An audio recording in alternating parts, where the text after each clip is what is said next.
If you've ever lost track of time because you were reading something incredibly interesting, go ahead and hit that like and subscribe button, folks, and welcome back to another episode of Benzinga's Pre-Market Playbook. We are closing out a big week strong here today, no doubt about it.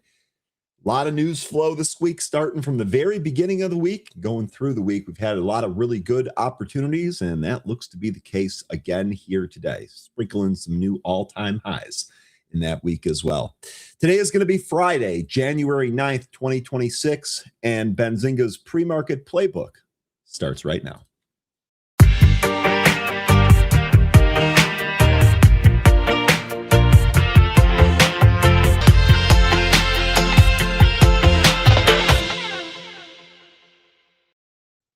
Good morning and welcome back, folks. Happy Friday. It is great to see a whole bunch of returning faces here. I hope that you had a wonderful Thursday evening. If you're a sports fan and you watched that game, you probably did have a pretty good evening. Wow, what a game. Great to see a whole bunch of returning faces here today. Big Dave is first here today. Good morning, traders, and good morning, Big Dave. It's great to have you here. Locked and loaded first here today. Courtney Nicole, good morning. Welcome back. Good to see you. A Solitary Soldier, good morning. Zach, good morning as always. Brian, good morning. Peter, good morning. It's good to see you again. The picture that that picture that I couldn't see, it was about the CES in Vegas, quote, entertainment leaders amp up discussions about AI. Remember, Peter, we had reported that AI was going to be a central theme of CES. And as soon as it started, we got that confirmation. So unsurprised to hear that. Let me know if you hear anything else from that. Big Hurt, good morning. How about them Canes, man? You know it. Oh, Big Hurt. That was Brent. That was a heck of a game. It was a heck of a game. Let's hope tonight's is just as fun. Jim, good morning. It's good to see you again. Brian says, what a game that was. I stayed up too late. Us both. I actually still fell asleep. It was still too late. That's okay. And yes, we do have huge news here. Oklo and Meta, believe me, I'm going to cover that. I know that's going to be in play here today. EKS, good morning. It's great to see you again. Producer, thank you for all you do. Good morning. Crimp Biscuit, good morning. Welcome back. AC, good morning. Welcome back. Archangel, good morning. Welcome back. Jim's asking, are we preparing for a big down day? I'm not, at least not today. With the caveat that I am going to remain a little bit nimble here today. I don't have any positions on the broader market right now, so it would be very easy for me to take a short-term one if there was a setup there. But here in the morning, no, not necessarily preparing for a big down day yet. We'll see if we reverse here after the open. Carlos, good morning. Good to see you again. Corey, good morning. Good to see you again. Corey says, my daughter is a senior at Ole Miss. Really hoping they could have pulled that off last night against Miami. I used Robinhood prediction markets to bet on the game. It was super fun. So, you know what I would be interested in hearing there, Corey? You said, I think you already kind of told us, you said the experience there was super fun. Was there anything else that you took away from using the prediction market to make a bet on a sporting event? Full disclosure, that's not something I've ever done. I've just used like the traditional sports betting apps, and I am very interested in the prediction markets, especially the ones that kind of tie into accounts. Don't know if I would do that, but I'm just curious. I'm just curious on your entire experience. I'm sorry that you didn't get the outcome that you were looking for, but at least they were treated to an excellent game. Dan, good morning. Welcome back. Reaching Financial Freedom, good morning. Welcome back. GB Slice, good morning. Ed, it's good to see you as always. Jay Harris, likewise. Day Trader, the same. Good to see you. The Puppy Gallery, what an awesome handle that is. The Puppy Gallery, let's go. Good morning. Thank you for bringing puppies and positivity into our stream. That is awesome. Tom, good morning. I would love to see a Chicago Bears Buffalo Bills Super Bowl. I would love that too, Tom. I would absolutely love that too. Zach, good morning. Big Bear Hug. Marty, good morning. Let's see, Jay Harris. Blaze Rhino, good morning. Good to see you again. Creation, good morning. Welcome back. Just passing through. It's great to see you as always. Ben, good morning. Austin, good morning. Durkis and Lambo Rolls, good morning. The Veggie Girl, good morning. Neville says, what up, playa? That reminds me of Tropic Thunder. Neville, good morning. Good to see you again. Gene, good morning. Welcome. Flag Drones, good morning from Flagstaff, Arizona, off Route 66. Get your kicks on Route 66, folks. Thanks for joining us, Flag. Good morning. And you're up early if you're out there in Arizona. JJ, good morning. Zabeth, good morning. Average Options, good morning. Siboogie, good morning. Dan, good morning. We have some news here on this. I'll go through that when I get a chance here. Scarlett, good morning. It looks like we got a couple of Canes fans here. I'll give it to you guys. Lion Atlas, good morning. Rooster, good morning. Knights Lance, good morning. Ari Stock Market, good morning. Algo, good morning. Abia, good morning. Big Bees, it's good to see you as always. Unpopular Truth, likewise. H&H Tactical, welcome back. Yes, that girl, welcome back. Dive Deep, welcome back. Corey says, it's the first time I've used it. I loved how you could sell some contracts when it wasn't going our way to cut losses early. I only bet 20 and lost 6. That's actually really cool. I don't think I even realized that. Really cool. Thanks for sharing your experience, Corey. Edward, good morning. Robot to Trade, good morning. Kamal, good morning. And Matthew, good morning. Folks, let's go ahead and kick off this Friday with our stock market today.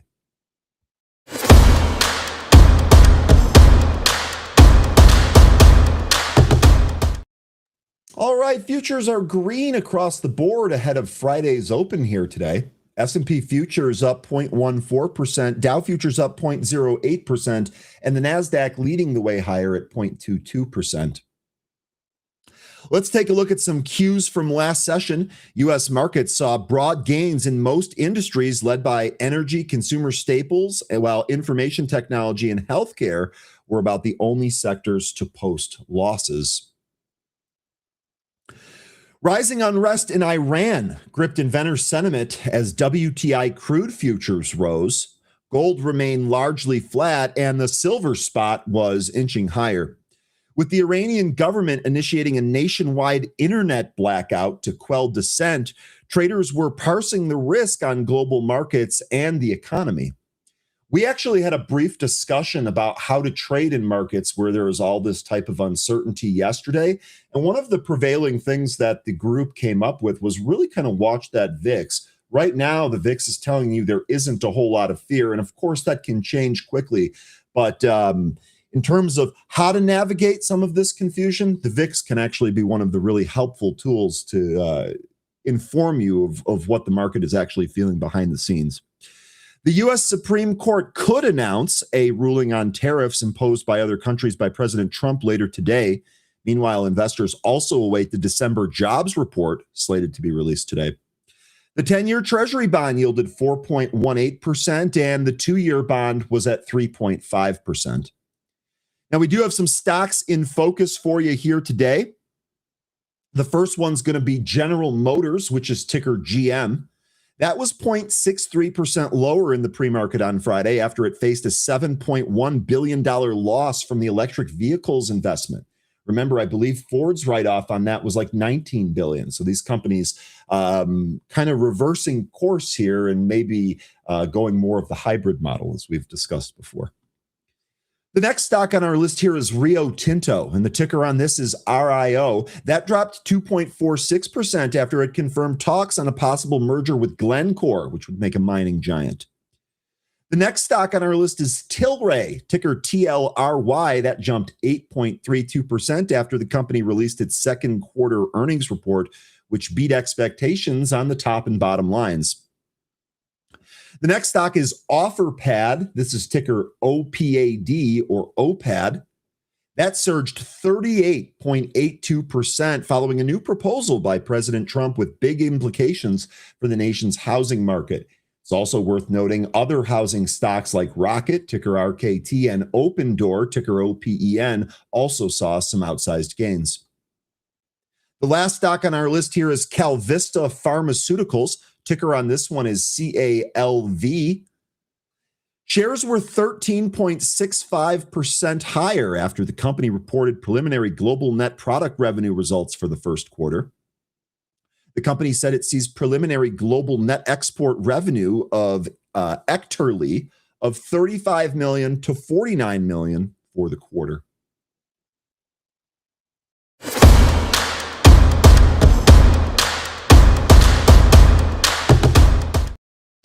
All right, folks, let's take a look at that SPY chart. Let's see where we sit. I know Jim was asking, are we preparing for a big down day? Let's take a look and see where we might go given either scenario here. When we've made some of these recent all-time highs, we've really struggled to have some type of follow through. In a sense, it just prints the new all-time high and comes in a little bit, doesn't really extend. But on the flip side of that coin, it also doesn't break down. And a lot of the things that we've been watching, in particular in the near term here, are really doing a good job holding up. The two things, namely, are going to be the trend line that originates at the low from November 21st. This trend line has marked a bounce spot for the market in this sideways movement here. And furthermore, it's also done a really good job staying above the 20-day moving average. In fact, even when it closed beneath the 20-day moving average, it very quickly was able to recapture that and then maintain above that. It's this type of action that I would want to see for us to think that, yeah, we could potentially move higher here. Really quickly, just looking at the high from Wednesday, January 7th, that value is 693.96. So let's definitely say that 694 on the SPY is going to be a key level here today. We'll see if we can test or even take that out. To the downside, we'll continue to look at the trend line here if we do end up breaking that trend line. It's worth noting that our lows from, what was this? This was not last night, but the night before, those lows were down here at about 687. So that 687-ish area is definitely going to come into play before the 685, which is where that 20-day is. That's what I would look at here, Jim. 687, 685. If it looks like those two levels are really struggling to support the price, and better still, if we get some kind of news that the market reacts to poorly, then maybe we could actually move down. We'll see what the jobs number gives us here today. But that's what I got here for the SPY. Now let's take a look at some insights from analysts. Scott Wren of Wells Fargo Investment Institute advises investors to look past headline fatigue and focus on the economic and policy trends that should drive the economy and capital markets. Wren identifies 4 capital pillars for the year: resilient AI cap spending, significant tax benefits, continued Federal Reserve rate cuts, and deregulation. He argues that productivity is a buzzword we expect to hear even more in 2026. We've actually seen that with some of the stories that we've covered here, as companies use automation to navigate a tight labor supply. While technology and communication services were top performers in 2025, Wren believes the tentacles of the AI revolution are reaching well beyond those sectors. Consequently, he sees opportunities in industrials and utility sectors essential for building and powering the data centers. He also highlights potential in midstream energy and industrial metals like copper. How about that? Copper. I know we've been talking a lot about copper recently. I think, Lion, you were on FCX, weren't you? Anyway, he also highlights potential in midstream energy and industrial metals like copper to support his infrastructure build-out. Wren concludes that success in 2026 relies on following these innovation-driven trends rather than reacting to daily news. As mentioned here, the December U.S. employment report will be out by 8:30. Additionally, December's U.S. unemployment rate, hourly wages, October's housing starts, and January's UMich consumer sentiment will be released by 9:45. And Richmond Fed President Tom Barkin will speak at 1:35 here today. All right, now let's dive into one of the big stories here. That's going to be Oklo. We can take a look at these charts a little bit later, but I do want to make it through the news here first. Oklo stock is popping here today. It says it's soaring here. The stock closed at 97.60 yesterday and is currently at 115 here today. Actually, this is actually down from a 121 high. Oklo's stock rose Friday after the company announced a strategic partnership with Meta Platforms, ticker META, underscoring growing demand for reliable, clean power to support large-scale data center expansion. The agreement advances Oklo's plan to develop a 1.2 gigawatt power campus in Pike County, Ohio, designed to supply electricity to Meta's regional data center operations. The project will be built on a 206-acre site in Pike County, previously owned by the Department of Energy and now held by Oklo. Pre-construction activities and site studies are scheduled for 2026, with the first phase of the facility expected to come online by 2030. The campus will scale in stages, reaching its full 1.2 gigawatt capacity by 2034.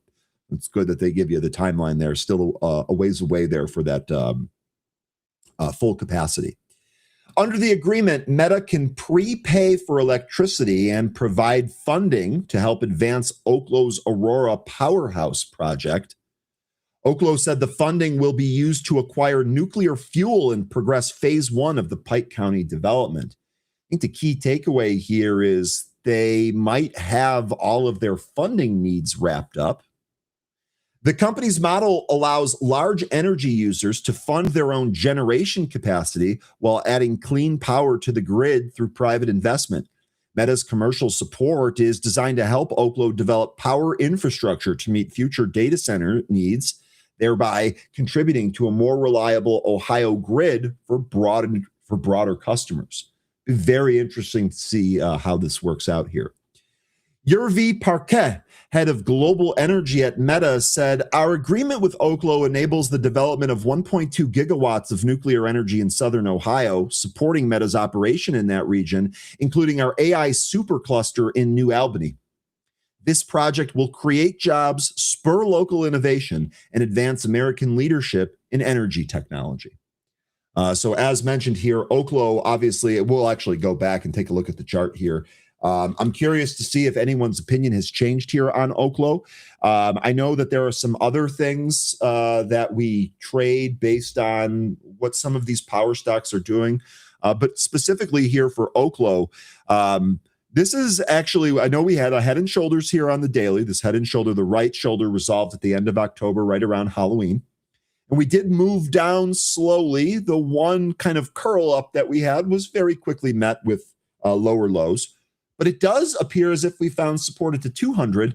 And now we've got this news catalyst here about future funding and power capacity. This has caused Oklo to pop above the 50-day, which it was battling the last couple of days. Now we have a clean pop above that and the 100. So first things first here, you'll notice we did pop into the same area that reversed the price before. So we absolutely want to pay attention here to 114 to like 115, maybe even 116 a little bit. We'll see if we can end up getting above that. We do have like this another like a series of slightly higher highs here that goes back to November, early November of last year. That last one there is at 123. Interesting that the impulse move was 121. That would be another spot here today for Oklo. But I'm curious to see on any of this. Brian says, "I was bearish on Oklo for a long while. This news is shorts beware." That's what it feels like to me as well, Brian. That's kind of why I'm asking the group. Let me know if you have any different opinion on all of this, or if this changes your opinion, I guess would be the easier way to say that. Nonetheless, that's what's going on here with Oklo. Next story here, Morgan Stanley's Mike Wilson sees crystal clear earnings growth, says the big beautiful bill will fuel consumer stock rally. Morgan Stanley Chief Investment Officer Mike Wilson delivered a strikingly bullish outlook on the U.S. equity market this week, predicting high teens earnings growth and placing his bets on the consumer goods sector.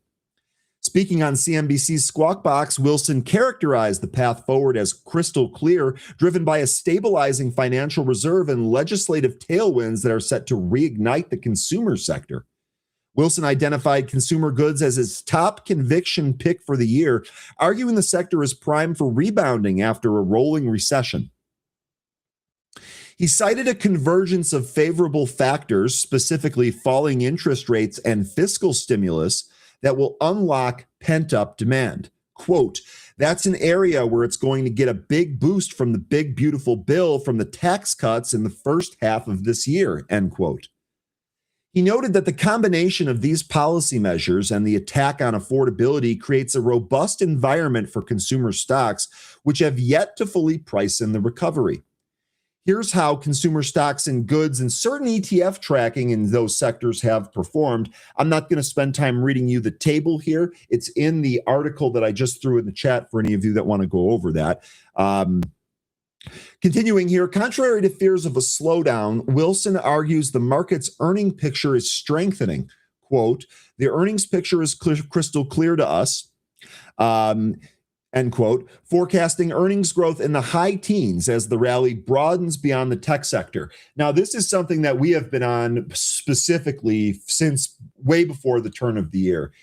NVIDIA is really kind of showing us here, some of these other stocks showing us the same thing. They're really kind of trading sideways. There's been a complete over-concentration in a lot of these names. And frankly, a broadening out from some of these names would be really beneficial to a lot of other market participants and a lot of other players. And that is indeed what we're seeing. Great to see here, Mike Wilson, thinking that's going to continue.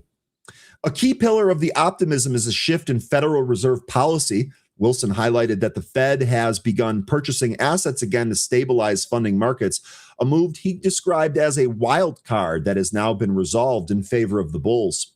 Quote, the Fed is now addressing these liquidity concerns proactively, end quote, adding that this support removes a significant layer of risk for investors. While the long-term outlook remains positive, Wilson cautioned that corrections are inevitable in a midterm election year. Remember, we had Derek Oldensmith on not long ago, and he was saying he's actually expecting maybe one or two 10 to 15% moves downs within the year. Quote, if we don't have a 10% correction, it would be unusual, end quote. However, he dismissed concerns about an AI bubble or credit collapse, noting that it's too noisy in the capital cycle for risks to materialize. Instead, he sees a year where growth is good and government policy remains supportive, providing a safety net for risk assets. On a year-to-date basis, the benchmark indices have been trading in a mixed manner so far in the new year. The S&P 500 index was up 0.63% year-to-date, and the Dow Jones was up by 2.4%. However, the NASDAQ 100 was down by 0.07%. So there you go on that. Next story here, this is actually going to be about Tesla. This one kind of surprised me here. Tesla China sales rise 13.2% in December to clock the best month ever. That's strange. I was told that wasn't going to happen. Elon Musk's EV giant Tesla has recorded growth in the Chinese market, according to data shared by influencer Roland Percher in a post on X on Friday. Tesla sold 93,843 vehicles in China during December, recording a 13.2% year-over-year growth in December from the same period in 2024, as well as a 31.2% quarter-over-quarter growth for Tesla. Percher also shared that it was the best month ever sales-wise for Tesla, showcasing statistics dating back to October 2020 in a graphic shared along with the post. And for any of you that want those posts or those graphics, that's also in this story, which is now in the chat for you. Tesla's fourth quarter deliveries fell short of analyst consensus as the automaker reported a 16% year-over-year decline, delivering 418,227 units, which was well below the analyst predicted 445,000 mark, according to investor Gary Black of Future Funds, LLC. The investor also shared that Tesla's move to prematurely release delivery data seemed unusual for the automaker. However, the figure was in line with investor Gene Munster's predictions. Meanwhile, Tesla Chinese rival BYD surpassed Musk-backed automaker to become the world's biggest EV maker, consistently reporting sales growth in overseas market like Europe. However, BYD's strong overseas showing was also joined by domestic sales decline in the Chinese market. Interestingly, exports from Chinese automakers to overseas markets also grew by 87%. We'll see how this shakes out with Tesla and all of that stuff. Moving on here. How much time do I have? Okay, actually, we are going to be really good on time here. Okay, great. I got a couple more stories that I want to go to here. First one is going to be about Alibaba. Alibaba holding stock rose on Thursday after reports signaled expanded access to NVIDIA's advanced artificial intelligence chips in China. The Chinese e-commerce giant paired some of those gains in early Friday trading following a rally of more than 5% in the prior session. The Thursday move came after reports that China may approve limited imports of NVIDIA's H200 chips as soon as this quarter. NVIDIA is tightening its sales of its H200 artificial intelligence chips to China as it works to reopen the critical market while managing geopolitical tensions between Washington and Beijing. The company now requires Chinese consumers to pay full upfront for H200 orders and to accept rigid, no flexibility terms, as reported by Reuters. At the same time, Chinese regulators are preparing to approve limited H200 imports as soon as this quarter for select commercial units, while restricting access for the military-sensitive government agencies and state-owned enterprises. That is according to Bloomberg. Officials have also asked some Chinese technology firms for temporary pause orders and are considering requirements that buyers purchase domestically made chips alongside NVIDIA's products. Against that backdrop, Alibaba has privately told NVIDIA that it is interested in ordering more than 200,000 units of the H200, and that again came from Bloomberg, citing a source familiar with the matter. Investors responded to expectations that China will allow domestic companies to use NVIDIA's H200 chips, a development that would support firms such as Alibaba. Wei Cern-Ling, managing director at Union Baiynd Privé, told Bloomberg on Friday.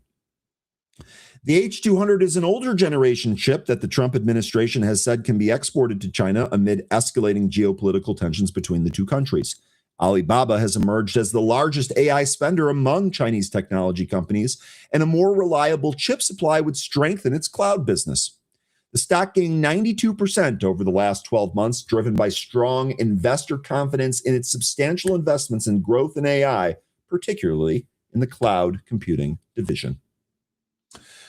All right, let's see. We're still good here on time. I got two more stories to get here real quick. One of them is on a topic that we've kind of already discussed here. Shares of iBuying platforms Open Door Technologies, ticker OPEN, and OfferPad Solutions, ticker OPAD, are surging in after-hours trade. And we're again, let me check here again, but I believe these were also holding higher into the pre-market today. Yeah, indeed they are. Are surging after hours trade following a new proposal by President Trump with big implications for the nation's housing market. According to Benzinga Pro data, Open Door was up 5.07% on Thursday, closing at 643, and is up 13.06% overnight, while OfferPad was up short of 5% during the regular session and is now soaring by almost 53% after the bell. This sharp rally in real estate stocks was sparked by Trump's post on Truth Social with a proposal to purchase $200 billion in mortgage bonds. He plans to do this using cash held on the books of government-sponsored enterprises, the Federal National Mortgage Association, or Fannie Mae, and the Federal Home Loan Mortgage Company, also known as Freddie Mac. This is aimed at bringing down mortgage rates and monthly payments for American households while helping restore housing affordability. The two leading iBuying platforms that primarily deal with buying and selling of homes reacted sharply to the news, and this move could spark renewed demand for rate-sensitive U.S. housing market. Remember, Rocket was a banger trade yesteryear, excuse me. Unfortunately, I have that one all closed up. It actually looks like that's going to keep moving here a little bit. Earlier this week, shares of Open Door came under pressure following another Trump post, which sought to ban institutional investors from buying single-family homes. But on Thursday, in a post on X, Open Door's head of home builders partnerships, Kaya Nejatian, clarified the impact this proposed policy is set to have on the company, noting that it would remain broadly unaffected since the rule only targets landlords owning more than 100 properties and not owner-occupants or consumer platforms. According to NetJeten, the ban could create short-term pricing pressure in certain neighborhoods if Trump's proposal includes forced selling of properties.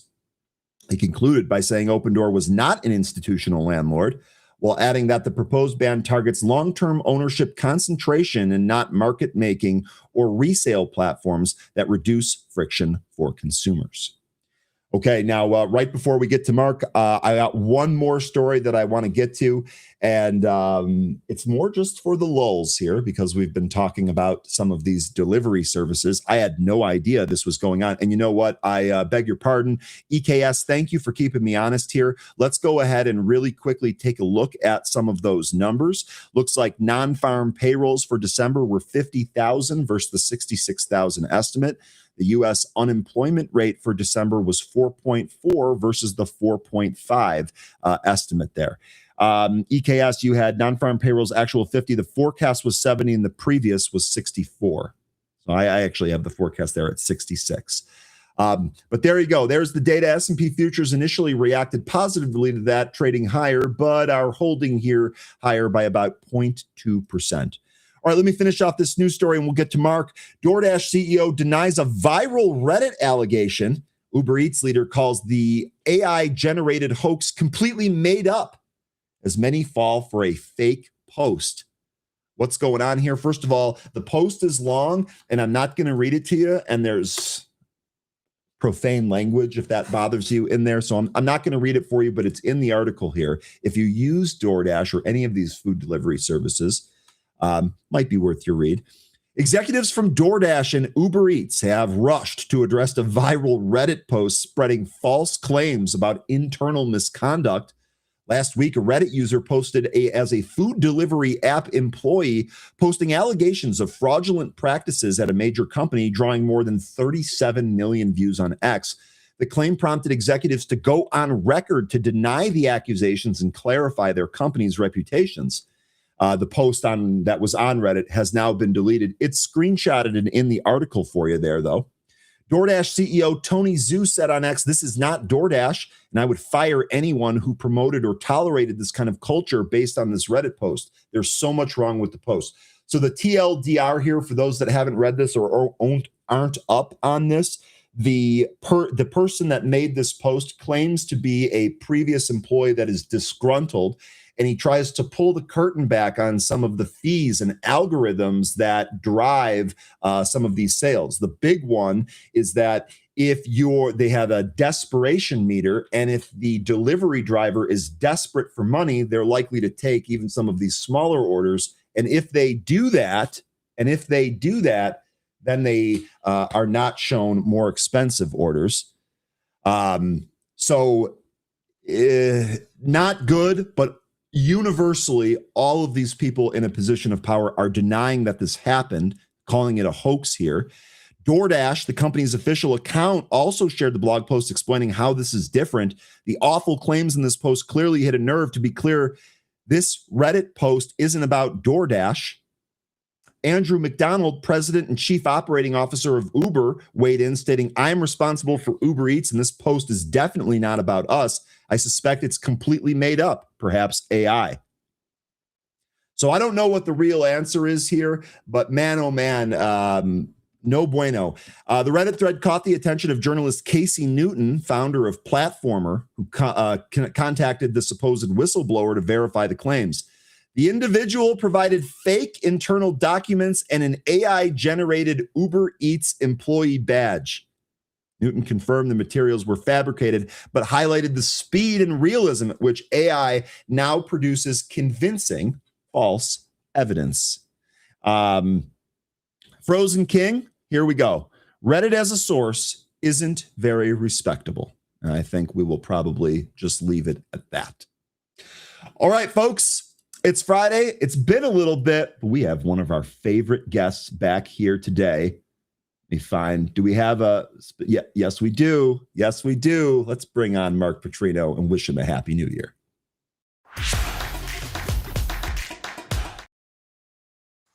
Well, good morning. Happy New Year. How you doing, boss? I'm doing good, Ryan. Long time no see. How are you? No see, but you know what? We back. We are so back. How you doing? I'm doing good, man. Except for I sprained my rib a couple weeks ago, and it still hurts. But that kind of sucks. Not much I could do about it. But Did you do that sneezing? I've heard you can break ribs if you sneeze too hard. no, man. But it's better now. But if I laughed or coughed, it was back. I was hiking with my dog in the snow, and I slipped and I fell on the snow, and there was like a rock or a root or something under the snow that I landed on. Um, but other than that, things are good. Things are good. Looking forward to the weekend here. A lot Me of too. good football, as we know. Yes, sir. Yes, sir, Mark. We got a good game tonight. We had a good game last night, and we got the big game tomorrow night. Yes. So that's pretty interesting about DoorDash. I'll bet you we see a lot more of that stuff going on with this AI this and AI Yeah. that. Because I'll tell you, I'm a guy that, because of what I do, I read a lot of news headlines and so forth. There's not a day that goes by where I don't come across an article that has misspellings or grammatical errors, or the picture has nothing to do with the story. And I think a lot of people, especially, no offense, but a lot of the younger generation, I think they're just letting these things create these AI things, and they don't bother to proofread them. And but beyond that, there's going to be a lot more things like that happen with this DoorDash and so forth. So Yeah, this is the world we live in. It's scary stuff. I'll be honest though. I've seen a lot of this fake AI stuff, and what my take is that if you really take some time and you really look at something carefully, it becomes fairly obvious.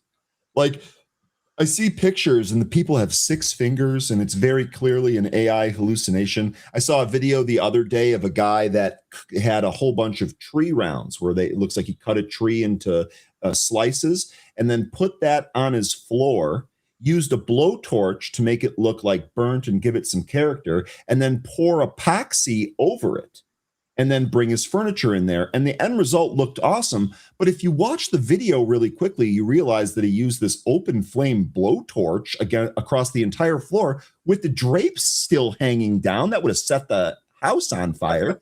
And then when he brings the couch into the room, he's doing it one-handed. It is very, very clearly AI. But the point that I'm making here is that if you look carefully at it, it becomes obvious. If you just don't look at it or don't look at it carefully, it's much easier to be fooled. But anyway, sorry about the rant. Mark, what do you got for us coming down the pipe here? All right, let me share my screen here. Smita says, I saw that video too. Veggie Girl, I've seen those as well. Yeah, like I said, I actually think the idea is cool, but nonetheless. All right, let me see here. Share screen.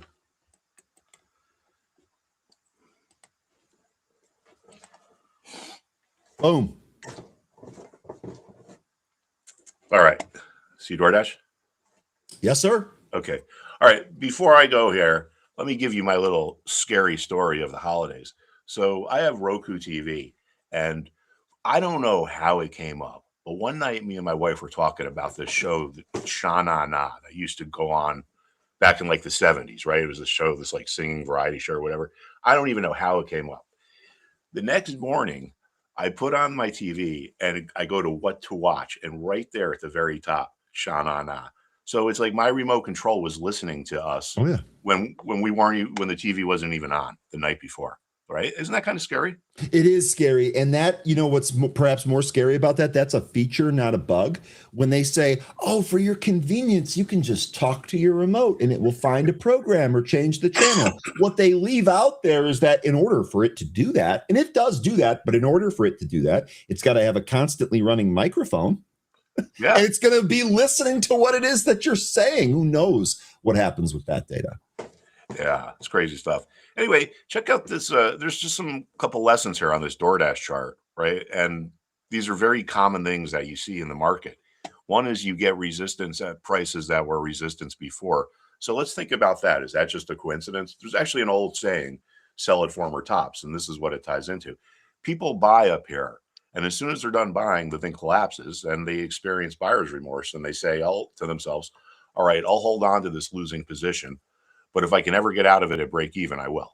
So when it gets back up to the level that was resistance before, remorseful buyers placing sell orders can make resistance become resistance again. On the downside, it's the opposite for support. It's seller's remorse. People sell here, and when the price goes up, they experience seller's remorse, and they say to themselves, if I can buy my shares back at the same price I sold them at, I will. So when we finally get back down to the level that was support, remorseful sellers placing buy orders can keep support intact. Remorseful sellers can also turn resistance into support. People sell here. Mm-hmm. First, they thought they made the right move. And then when the price goes higher, they say to themselves, I made a mistake. If I could buy my shares back at the same price I sold them at, I will. So remorseful sellers placing buy orders can make resistance become support. Up here, we can see buyer's remorse can make support become resistance. People buy here, and when the price goes down, a lot of them say, all right, I'll hold on to this, but if I can ever get out of break even, I will. So when we get back up there, remorseful buyers placing sell orders can make support become resistance. Now, it's important to understand when you're looking at these charts, what we're actually looking at is the psychology and the emotions of the people that are doing the trading. I came across this chart, which is really cool. This is the S&P going back to the 1871. I still have Dash on the screen. Oh, really? Oh, wait, there we go. Share this tab instead. There you go. Okay. Yeah. So here's the S&P going back to 1871. And just like now we see the same stuff. Resistance from here in 1889 or 1899 became support here. Support can stay intact. Resistance can become support. Resistance can become support. So here we have resistance stays intact for a long time. And now this also ties into human emotions. Guess what level this is here? This blue line. It's exactly 10. Now, I don't know. I guess they had some kind of S&P back then. But you can just imagine people saying, hey, if the S&P gets to 10, I'm going to sell everything. It's a nice round level, right? So I like to show people these old charts because it really just emphasizes that this is all just about psychology if you're reading charts the right way. All right. So hope that makes sense. It does. This morning I was looking at Apple for a potential little bit of a rebound here. So see what we have here? We had a sell-off. We got oversold. We got to the level that was resistance before, and that's where it found support. So this isn't a coincidence that this is where this selling came to an end. And this morning it's rebounding a little here. So I would keep an eye on this for a little bit of a rebound. Okay. Yeah. Apple for a potential rebound. You know, what's interesting about this is that this is a commonly followed stock. We've talked a lot about a potential rebound area right around 260. Looks like it overshot that a little bit here, 259.50 here in the pre-market. So maybe we recapture that. If you've got some strength here today, I like this Apple setup. I'm glad that you chose to cover this here. Yeah. Yeah. I thought it looked pretty interesting. And then yesterday I talked about this stock of the day, Universal Health Services. Mhm. And here's another example.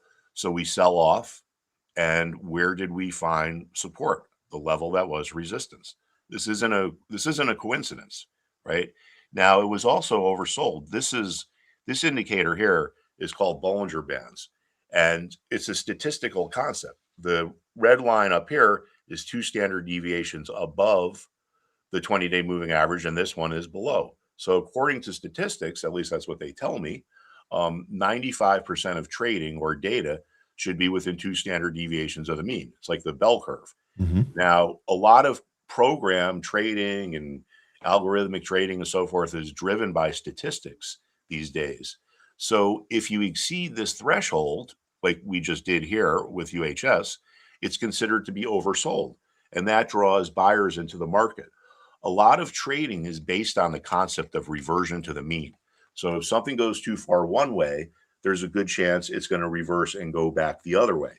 So as you can see up here, we got overbought, right? The buyers were really aggressive and emotional, and we got outside of the bands. Now, the way a lot of people would do this is they don't take a signal from when it's outside of the band. They wait for it to cross back in. So if you were thinking about selling, you would have sold it pretty much like right here, Mhm. because something can be overbought for a while, right? So you want to wait for the reversal to start. Now here, it would be kind of the same thing. you would wait for the stock to get back within the Bollinger Band, which it looks like this morning it is. It's up another 70 basis points.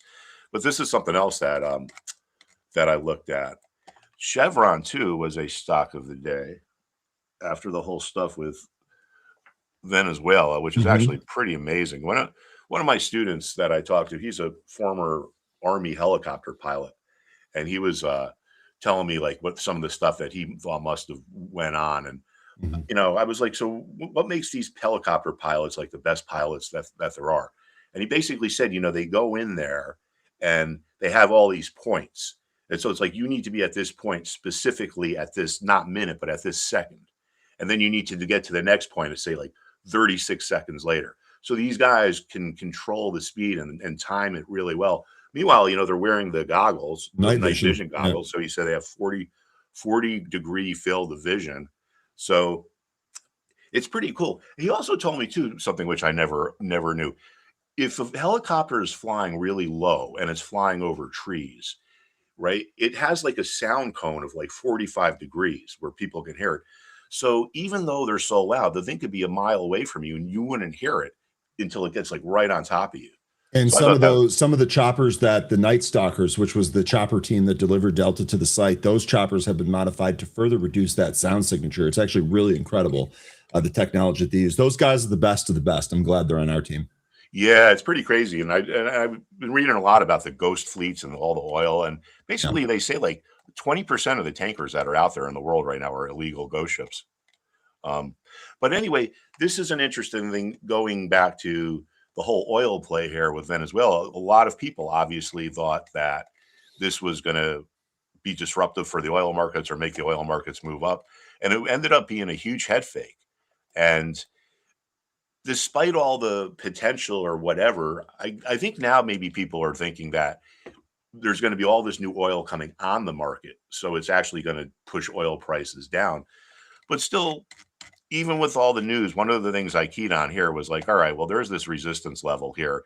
And like we talked about before, you can get resistance at former resistance levels. So I was thinking about this, but I decided, all right, well, I'm not going to pull the trigger until we get above 169. And guess what? It never got above there. So I never pulled the trigger and I ended up saving some money. So the concept of buying something when it gets above resistance is what we call a breakout. Now, the reason why a breakout is considered to be a bullish thing is because resistance is a level where there's a large amount of shares for sale or sell interest.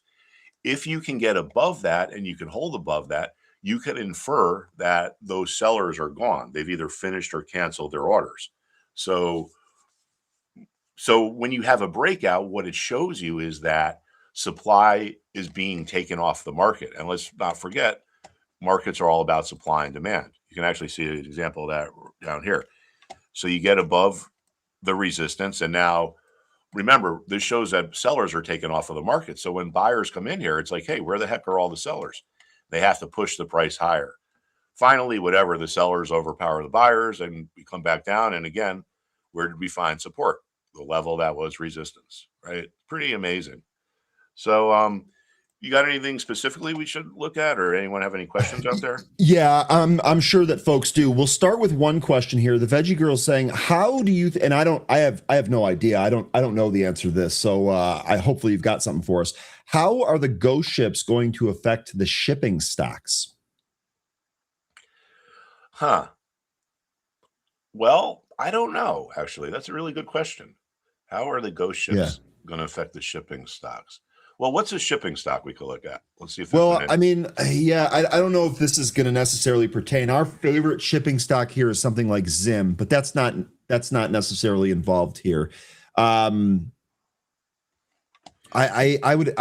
don't. Let me see if I have my list. Maybe they'll get more business, right? Because maybe it'll be beneficial for them in the long run. Sorry, you're faster than I are. Shippers, I got a couple more here. I also actually had things like FedEx and UPS on this list. I don't know if that's all that great. Star Bulk Carriers, SBLK would be one, definitely. I think Safe Bulkers, ticker SB, would be another. Maybe FRO. Well, I mean, it looks like this has been doing pretty well. Then this right here could be a potential breakout, right? Like we just talked about. If we clear a resistance level, and this morning it looks like it's heading up more. If you clear this level, you can assume that the people that created this resistance are gone. Mhm. And I mean, I would think that this thing has some room to run. If I was to get into this here, my target would be up here, right? Just like we talked about Sure. the former resistance level. And then in the perfect world, if you get there and it looks like you hold on to it and it looks like it's going to break out, it keeps going. But if you get there and you start to reverse, then that would be a good place to sell. Sell at former peaks. So there would be your former peak. Okay. Day trader here from the chat. I've been long SBLK. Okay, good stuff. Nice. Looks like you're positioned for that. Okay.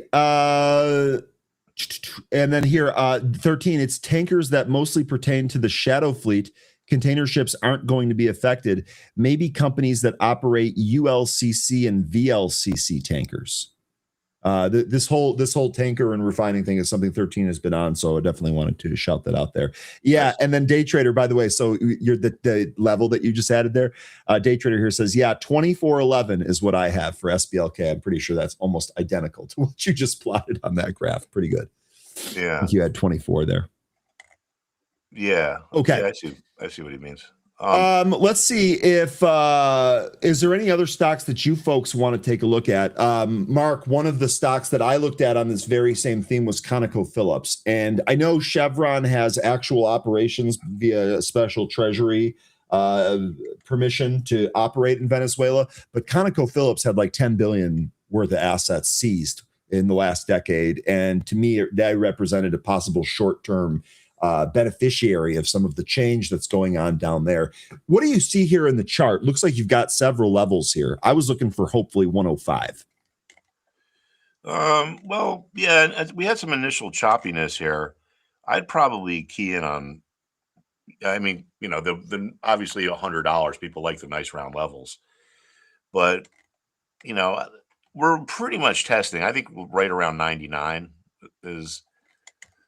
So we're right there. We're kind of stalled out this morning. Yeah. So if I didn't have a position in this which I don't think I would do anything here. But if it looked like it was going to clear this 99, 100 level or so, then maybe jump in. And then again, here we can see another example, resistance at former resistance. Mm-hmm. So this is 106. So that would be a good place to have a sell target. Yep. Remember, it's important. One of the main problems I see people have is people lose money because they make emotional decisions. And they make emotional decisions because they don't have a plan or a strategy.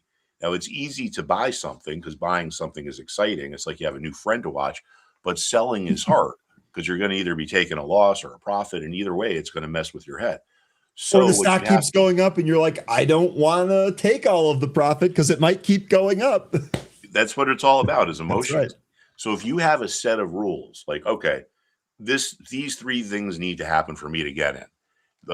It needs to cross this level. We need to have a increase in volume, whatever your parameters are. And then you have your exit rules. And then you don't have to guess. You know what you're going to do. I mean, it's easier said than done because you still have to stick to these rules. But that's one thing everyone out there should think about. I'm sure everyone who's listened to me, and including myself, has lost money because they've made emotional decisions. So, Amen. Yeah. Amen. All right. We did get a couple of other tickers here. First one from Gangsterfly, XBI. Which one? XBI, X-Ray Bravo India. Biotech, yeah. Now, this is something that I'm not in this one. I'm in this one here, the IBB, which I think this is you can see they're pretty similar. They're just different fund companies with different balances. But one thing about biotech is there's a lot of companies in the biotech industry that trade publicly. I mean, it's probably, it could be over 100. And individual biotech stocks can be very risky. It's not uncommon for a biotech stock to fail some kind of a drug trial or whatever and drop 50, 60, 70% in one day. So my thinking is I want to have exposure to biotech but I don't want to spend the time, and I'm not a doctor, so I'm not going to be able to know what the hell all these medicines are. So it's a good thing to just kind of get exposed. In my opinion, it's a good thing to get exposure just through the industry ETF here. So you don't have to do the legwork with studying all the companies and so forth. But yeah, I mean, this looks good to me. I mean, This looks like consolidation ahead of a potential breakout. It looks like it's trying to trade sideways to generate that spring energy to pop through that resistance area. Yeah. So this is an industry within the healthcare sector. So let's look at what the sector is doing. Yeah. So, everyone is focused on tech, but there's other parts of the market. And look at this. So healthcare just 2 days ago made all-time highs. Financials are also been really strong. And then materials have been strong because this is where gold and silver are. This is a small sector. I think this is the smallest sector in the market, but yeah, so this is, in spitting distance to all-time highs as well here. And the S&P looks pretty good this morning. So tech has been going sideways, but there's 11 sectors. And I think if this is technology, one of the things that I like to do is just kind of watch the different sectors and know where they are. And I think a lot of times people get too myopically focused on one sector or just a couple of stocks, and they end up kind of losing the forest for the trees. They lose perspective. So that's something to think about there as well. So you can see here, I mean, tech is kind of going sideways, maybe even trending down a little, while the money is coming out of here is going into financials and into healthcare, right? So a lot of times in the institutional investment industry, you have these mandates. And if a client, which is typically a pension plan, hires you to manage money and they want you in stocks, well, you have to be in stocks. You can't have too much cash because they have someone else managing their cash for them. So if you think the market's going to go down, you basically have two choices. You can either hedge yourself by buying puts, or you shift your money from one sector to a sector that's perceived as less safe. So there's typically, if money's coming out of somewhere, it's typically going somewhere else. So that's something to think about there. Okay. I do have a tech name here for you. Broadcom. This has been one of the tech favorites, AVGO.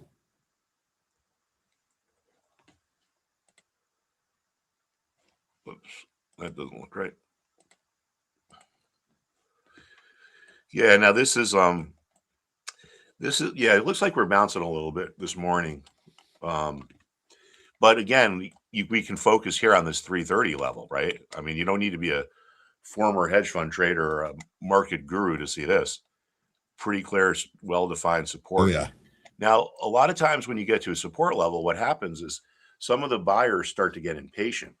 They start to worry that they're going to get outbid. They know the sellers are going to go to who's ever willing to pay the highest price.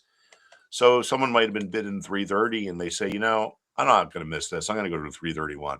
The next guy's like, that guy's at 331. I'm going to go to 332, so forth and so on. And you get a bidding war or snowball effect. And this is why a lot of times when you get to support, you rally off of it. It's all about understanding the price action and the psychology that makes these patterns and these levels form. A lot of people look at charts and they're like, oh, this looks like the flag pattern or this looks like that pattern, but they don't really understand the price action and the trading dynamics that manifest themselves as those patterns on a chart. So yeah, I would say with this one is, as long as you're above 330 here, you should be okay. Okay. Really good stuff there. You good? Yeah. I actually have a 9:00 meeting I got to jump on. All right, Mark. All right. Well, hey, man, hopefully we'll be seeing the Bears Pats rematch in the Super Bowl. Hey. I don't know, man. The Pats got the offense. I don't think they got the defense. I think you're right. And I think, no offense, but I think we're going to see that the historically low strength of schedule that they played this year is going to It's gonna show up in the playoffs. I look, you got a great coach. Oh man, they beat Buffalo in Buffalo, and they also lost to Buffalo in New England when they played them again. True. Here's the thing: you guys have an outstanding coach and an absolute stud at QB. You can have no trouble for years to come. So it should be an exciting time for you, Mark. Really good stuff. Happy New Year. Look forward to playing some golf with you. Have a good one. All right. You too. All right, everyone. See you next week. That is Mark Putrino. Really good stuff. I love this comment here. Playa 11. 111ism. Thank you, Mark. I'm going to concentrate on top stocks in the top sectors. That's awesome. We'll keep bringing Mark on here. He's fantastic and very generous with his time. Appreciate the comments there. Okay, folks, it's Friday. We're going to keep those Friday vibes rolling here. It is time for our pre-market pulse.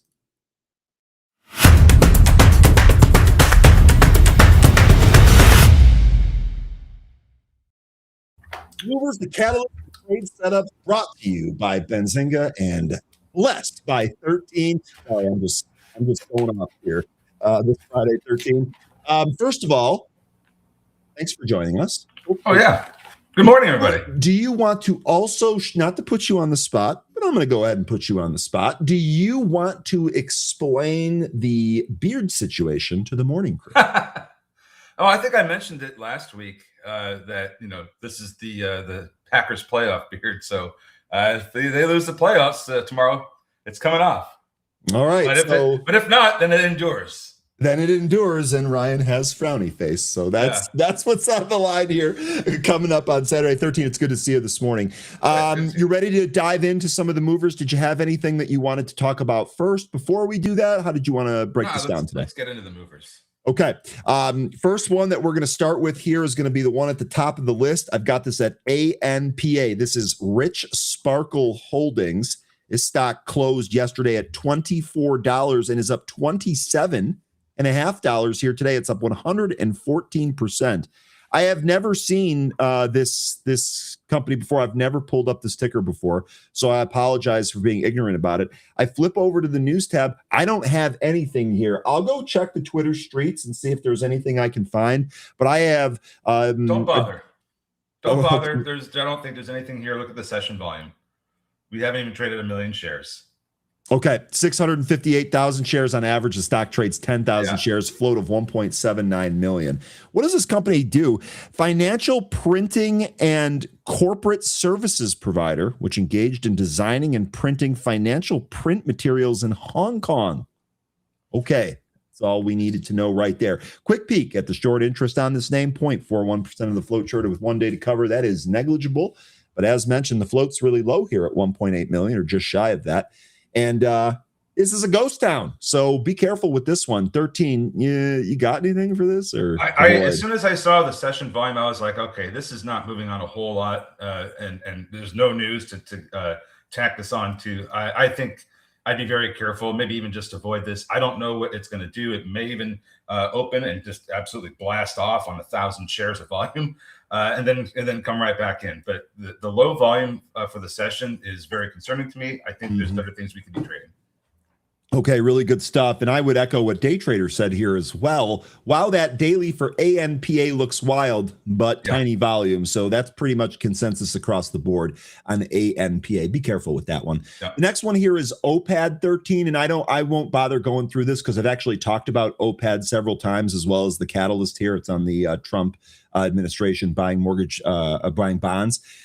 Quick peek at the short interest on this, 16.86% of the float shorted with 4.51 days to cover. So it's not technically high by our metric in terms of the short interest, but it's significant and there's something there. And perhaps that plays into what's going on today. Float on this is 20.5 million. On average, it trades 1.5 million. Today, it's done just shy of 20 million. And that's reasonable given the news catalyst here. What do you think on this in terms of levels, 13? Well, we did get more of the impulse move yesterday when the news was announced, and it didn't only cause this stock to run; it caused multiple stocks in the mortgage industry to go up and in the housing industry. So I don't know how much more follow through we're going to get with all of those stocks. This is going to be one of them. Right now, it's currently having trouble getting back up to 250. If you look at what's been going on with the price action since the impulse move in the after hours yesterday. It's been it was consolidating there between about 225 and 250. before it finally lost that level in the pre-market here. So going to see some better volume. Need to see some better volume in order to recapture that that whole area where it's currently being rejected at. If we're going to see that 275 print and higher, so that's going to be the thing that we need to see today here with this one. Looking under the hood, it's about 3/4 of cash, so I don't think that they're going to need to do a capital raise soon, but at some point they're going to have to. It's just for a little bit further down the road. Okay, so we'll see today. 250. That definitely seems to be a key spot. By the way, I've got VWAP here at 215. So we'll see. We'll see if VWAP supports it if it comes back in. Also, one more thing I'm going to add here, real quick, 13, because we know these have been popping. We'll add a trend line there. We'll see if we get above that trend line or any of that. Okay, really good stuff there. Next on the list is going to be GP. It looks like this is going right now, so you might not have had this prepared. It was also a penny stock before this most recent move above $1 here. It's up 53%. We'll go ahead and check all the other stats here in a sec. We do have a catalyst for this one. Green Power receives $5 million LEDA award from the state of New Mexico's Facility Plus, 9.6 million job tax credits and incentive funds. It looks like this is getting a little bit of a capital infusion here. Recapitalization with 10 million financing and 2.95 million standby letter of credit facility. That's driving the stock higher here, holding higher by about 55%. Quick peek at the short interest on this one, 4.13% of the float shorted with 3 days to cover. That comes on an average volume of 86,000 shares per day. Today we've done 5.5 million. Float on this one, 2.38 million. So right in that zone. What do you think here on Green Power Motor? Yeah, so I didn't, like you said, I didn't cover this one because it wasn't moving like it is now. But I'm looking at the news, and this had news yesterday that in the after hours. It didn't seem to really get this going, and it didn't get going until just recently around 9 a.m. when you had that 5 million LEDA award news. But they had other news from Thursday in the after hours and this morning about their advancement of recapitalization with 10 million financing and 2.95 million standby letter of credit facilities. So that didn't get it going here. So it's interesting that this secondary piece of news, started giving it a lift. Like, the first wasn't enough, so they released the Kraken, and now we're picking up. So that's a little bit interesting. Yeah, like I said, didn't cover this one. The float's 2.3 million shares. Let's look at the. I already looked at the 5-minute chart. Let's see what the daily chart's showing us here. We're at 125 right now, so that's still beneath the 65-day EMA. And we are trying to get into this next, what looks to be the next shelf of where we had this breakdown area. So this like a consolidation before we broke down some more. So that's going to be from about, it looks to me like 125 to as high as 175 with that 65 EMA and the way at 157. Those would be the next areas I'd be looking at for upside. But like I said, I didn't cover this one, so I don't know how great this is going to be. It's okay. One more thing to note here, 13. Shout out to Bob in the chat here. This had fantastic. A 1 for 10 reverse back at the beginning of September of last year. Oh, okay. Okay. So that's and that's why we have the float as low as it is now. So that's okay. Thank you for that. Appreciate that.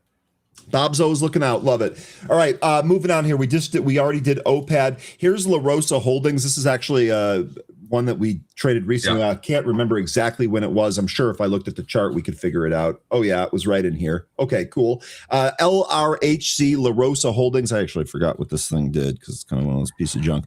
Residential real estate market, U.S. residential real estate market. Okay, say less. I know exactly what's going on here then. It looks like we also had an individual piece of news on this one.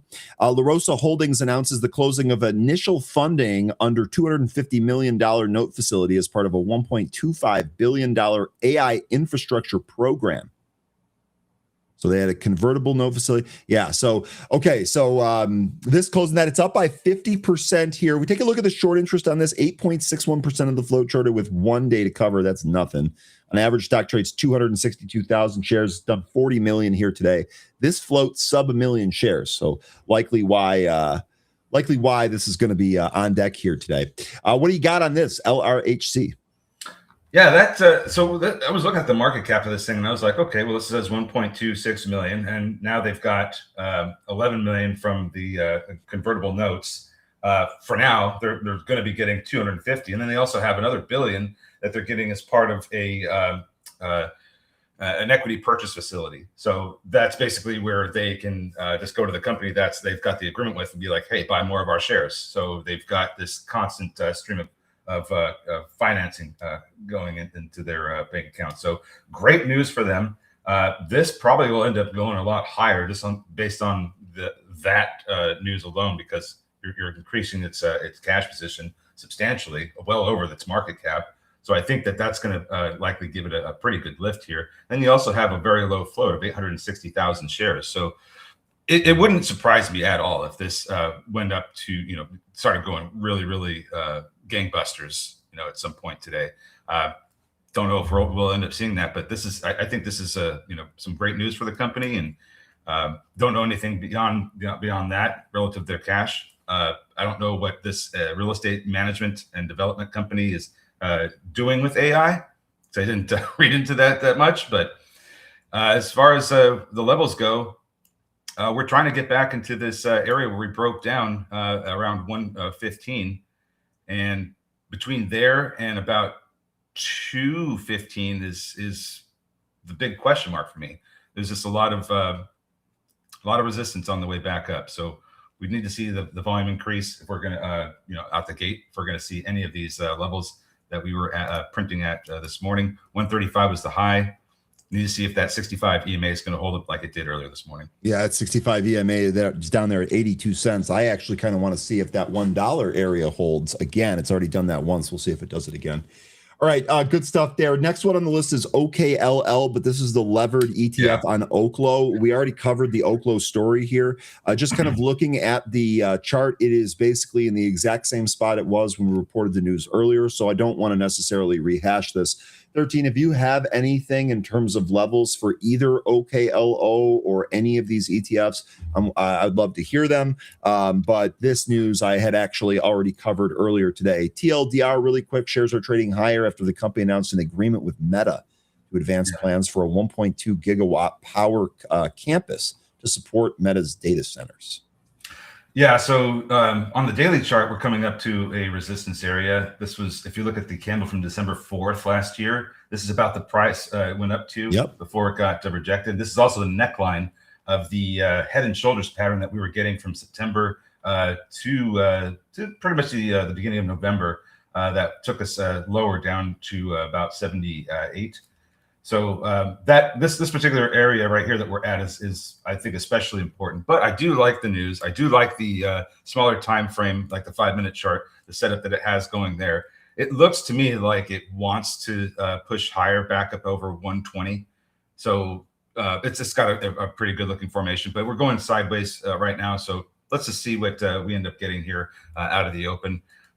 It looks to me like it's going to go higher, but I don't know we're going to get that move necessarily before the opening bell. Okay.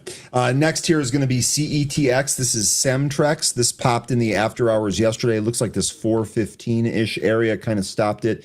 I know we came in a little bit here today, but realistically, we're still kind of holding the gain from yesterday. Hopefully my news feed loads here so I can read you the news. I might actually have to do a really quick refresh here. Oh, there we go. Sorry, it's just lagging a little bit. So the news that we had is just from the after hours. I had nothing followed up here today. Semtrex completes the acquisition of Invocon and launches an aerospace and defense segment and expands participation in missile defense modernization. So acquisition here to help expand its missile defense program. It's driving the stock higher by almost 33%. Stock is still pretty cheap. 4.35% of the float shorted. And actually, I think there's probably a split in here, which is affecting this. I've got one day to cover. Let me check the calendar here for splits real quick. Yeah, December. Okay. Yeah, so excuse me. The end of September last year, this thing did a 1-for-15 reverse. And it looks like it's got a history of doing reverses in there. A 1-for-35, a 1-for-60, another 1-for-35, and a 1-for-15. I was just going to say, I was looking at their finances, and it seems like they were going to need to raise cash. And wouldn't you know it, they just did that on December 30th. So I don't know, man. I mean, maybe a good trade, not something I'd probably want to hold just yet. Even though it's in a good theme, the reverse splits and the capital raises, while still not being profitable for this period of time, is concerning. So maybe not a hold quite yet, but certainly something that we could trade. Yeah, and so far here it is holding the 65 EMA. We'll see if this can pop above 4. That seems to be an area it was flirting with yesterday in the after hours and actually have struggled to get above here this morning. So we'll see what we get here. That's CETX, beg your pardon. Yeah, this is still having a hard time getting above the VWAP and staying above it. It's like it pops above it, maybe spends about 10 minutes above it, and then comes right back beneath. And it's been doing that all pre-market. Need to see a sustained hold above this VWAP here. Okay. Next stock on our list, very similar.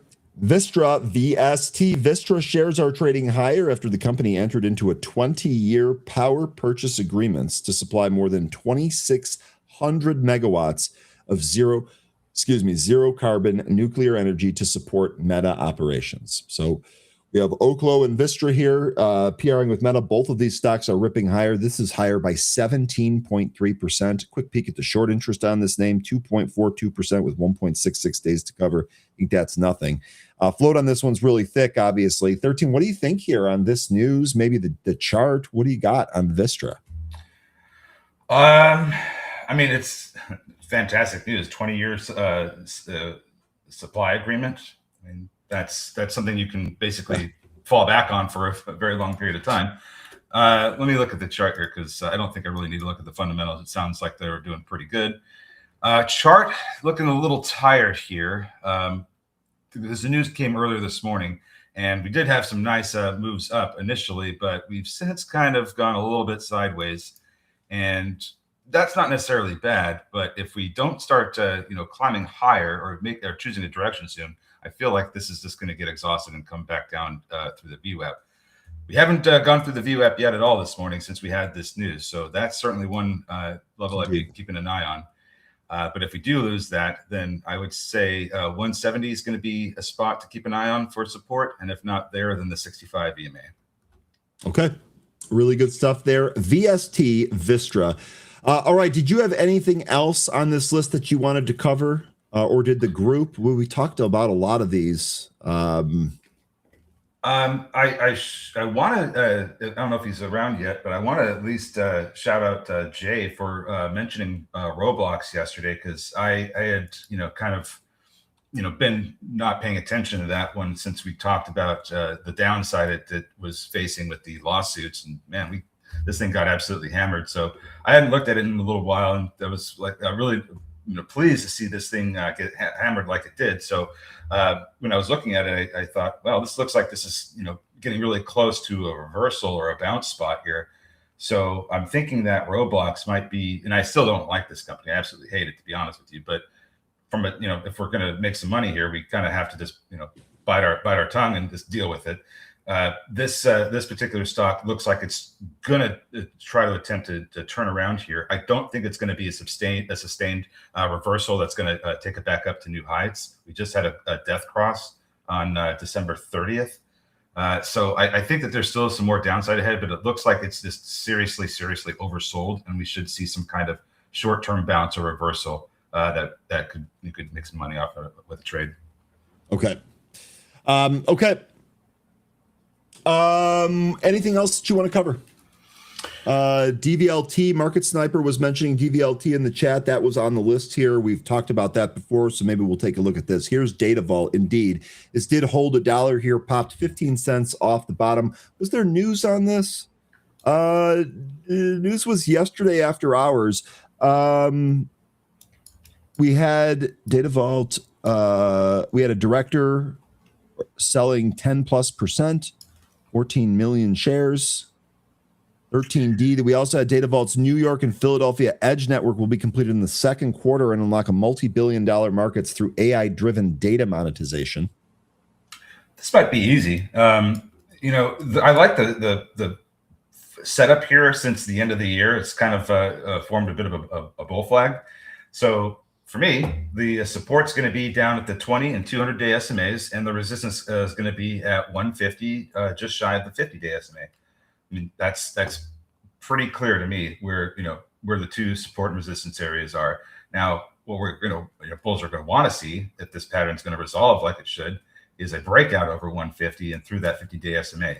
The next resistance above there, $2. Okay, good stuff there on Data Vault. And Jay is here, by the way. Oh, perfect. Thank you, Jay. Highlighted his comment there for you. Excellent. No, I appreciate him bringing that up, because I kind of just took it off my radar ever since I was learning about all the lawsuits, and I was like, this thing's going to get hammered, and it did, but it's gotten hammered so quickly that it's now really oversold, and there's like at least a technical bounce coming, I think. Okay. One mover, it's actually not on this list, but I'll mention it here real quick. This happened after the show started, so I haven't gone through it, but this is Ondas. Ondas having some more news here today about an offering, but it's a little bit different than the offerings we've seen before. Ondas prices a $1 billion offering of 19 million common shares above the market price. Oh. So they actually did 19 million shares in pre-funded warrants at a combined price of $16.45. And a registered direct offering. Now, Ondas obviously has been on a huge run recently, so not terribly surprised. See here in the pre-market, this thing was holding green again, but has since tested green to red here. We've seen this before when this stock does an offering. Sometimes it gets bought back up. And I haven't gone through the warrants. I'll do that, and I'll probably bring in some help just to make sure there's nothing hiding in that or anything like that. But that's what's going on here with Ondas this morning. Do you have any upside levels that you're interested in? Because at the moment, no, because remember, yesterday I hit my 15 trim level. The only two trim levels that I had planned were 12 and 15. And by the way, I just want to really quickly go back to something Mark said earlier about sticking to your plan in order to not be emotional. One of the reasons why I put some of these trim levels out are so that I could do exactly that. This required no thinking or action on my part. Thus, all of my emotion was removed. I guess you could say the emotion that remained was the happy emotion of the stock price going up and everyone here that's benefiting from it and all of that. But no, 13, at this point, I've trimmed enough. It's such a green trade that I don't have any targets here. I'll wait and see on the action. Based on this, any kind of price action we've seen in the history of this stock, there's only a few that stand out anymore. And it's 16, 18, and I think this is 1950. Yeah. Those are the only three areas I see where there's been any trading. And then after that, it's a blue sky. Okay. Okay, one more here, Wiss. Shout out to you, Pavs. This is Paranovis Entertainment. We've traded this one before. Looks like this is moving on some ramping volume, and boy, that's a 43% move, very, very quick. I'm going to guess there's news with this. Indeed, Paranovis Entertainment Technology Limited regains compliance with NASDAQ's minimum bid requirement. So here's that catalyst coming back yet again, giving a pretty big run here. Really quick, folks. Short interest on this one. I actually don't have a good read. It's very, very small. 1 day to cover. Float on this under $1 million, so it moves pretty good. On average, it trades 2.28 million. Today, it's traded 3 million. What do you think, 13? Sorry, I was looking at another. It's all good. Let me go over here to Pavs. This just ran up to what, 309. I didn't catch the news. Did you say what the news was? Yeah, minimum bid requirement. It's that same theme. It's a regained compliance on the minimum bid. Okay, so because they just did a 1-for-100 reverse split on December 16th, and I'm assuming they raised some capital. They filed $200 million mixed securities shelf. I don't know if that ever got executed, but okay. So yeah, I don't have a whole lot to add. I mean, this is just the nature of the beast. Very low float, 667,000 shares. Let me look in the daily chart to see what we end up having here. Man, there's just nothing following. So we had this huge drop at the beginning of December. I'd have to go back and look at to see what that was all about.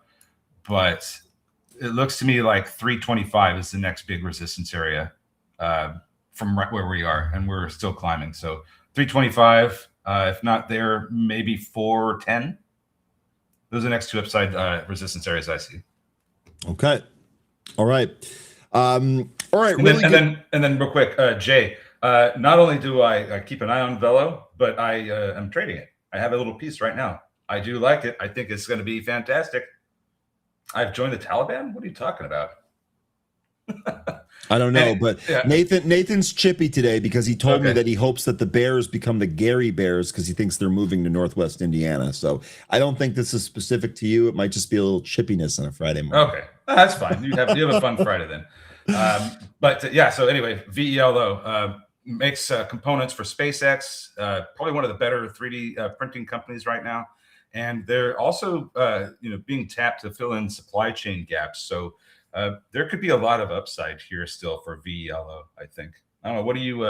What has got you interested in this, Jake? Because if it's the same thing as me, then yeah, I think this is going to be a pretty good one going forward. I'm very interested to see if this can get above that 28.5 double top. I shouldn't even really call it a double top, but this area of resistance, if it continues to come off this bottom, really nice looking daily chart here. Okay. And yeah, it was about the beard, by the way. No, I know. I'm just messing. I will say it's though, fine. Day Trader thinks the beard is impressive. Well, I appreciate that. So props, and we'll always do props for that. You should have seen my 2019 beard. That thing was down to here. Okay. So let's see. We got 5 minutes till we open here. Definitely hit the like. Let's be a good human. Just absolutely love the handle. Love you promoting being a good human. We definitely need more of that. Definitely hit the like. And speaking of good human, good vibes, and good stuff, I have a special announcement for you.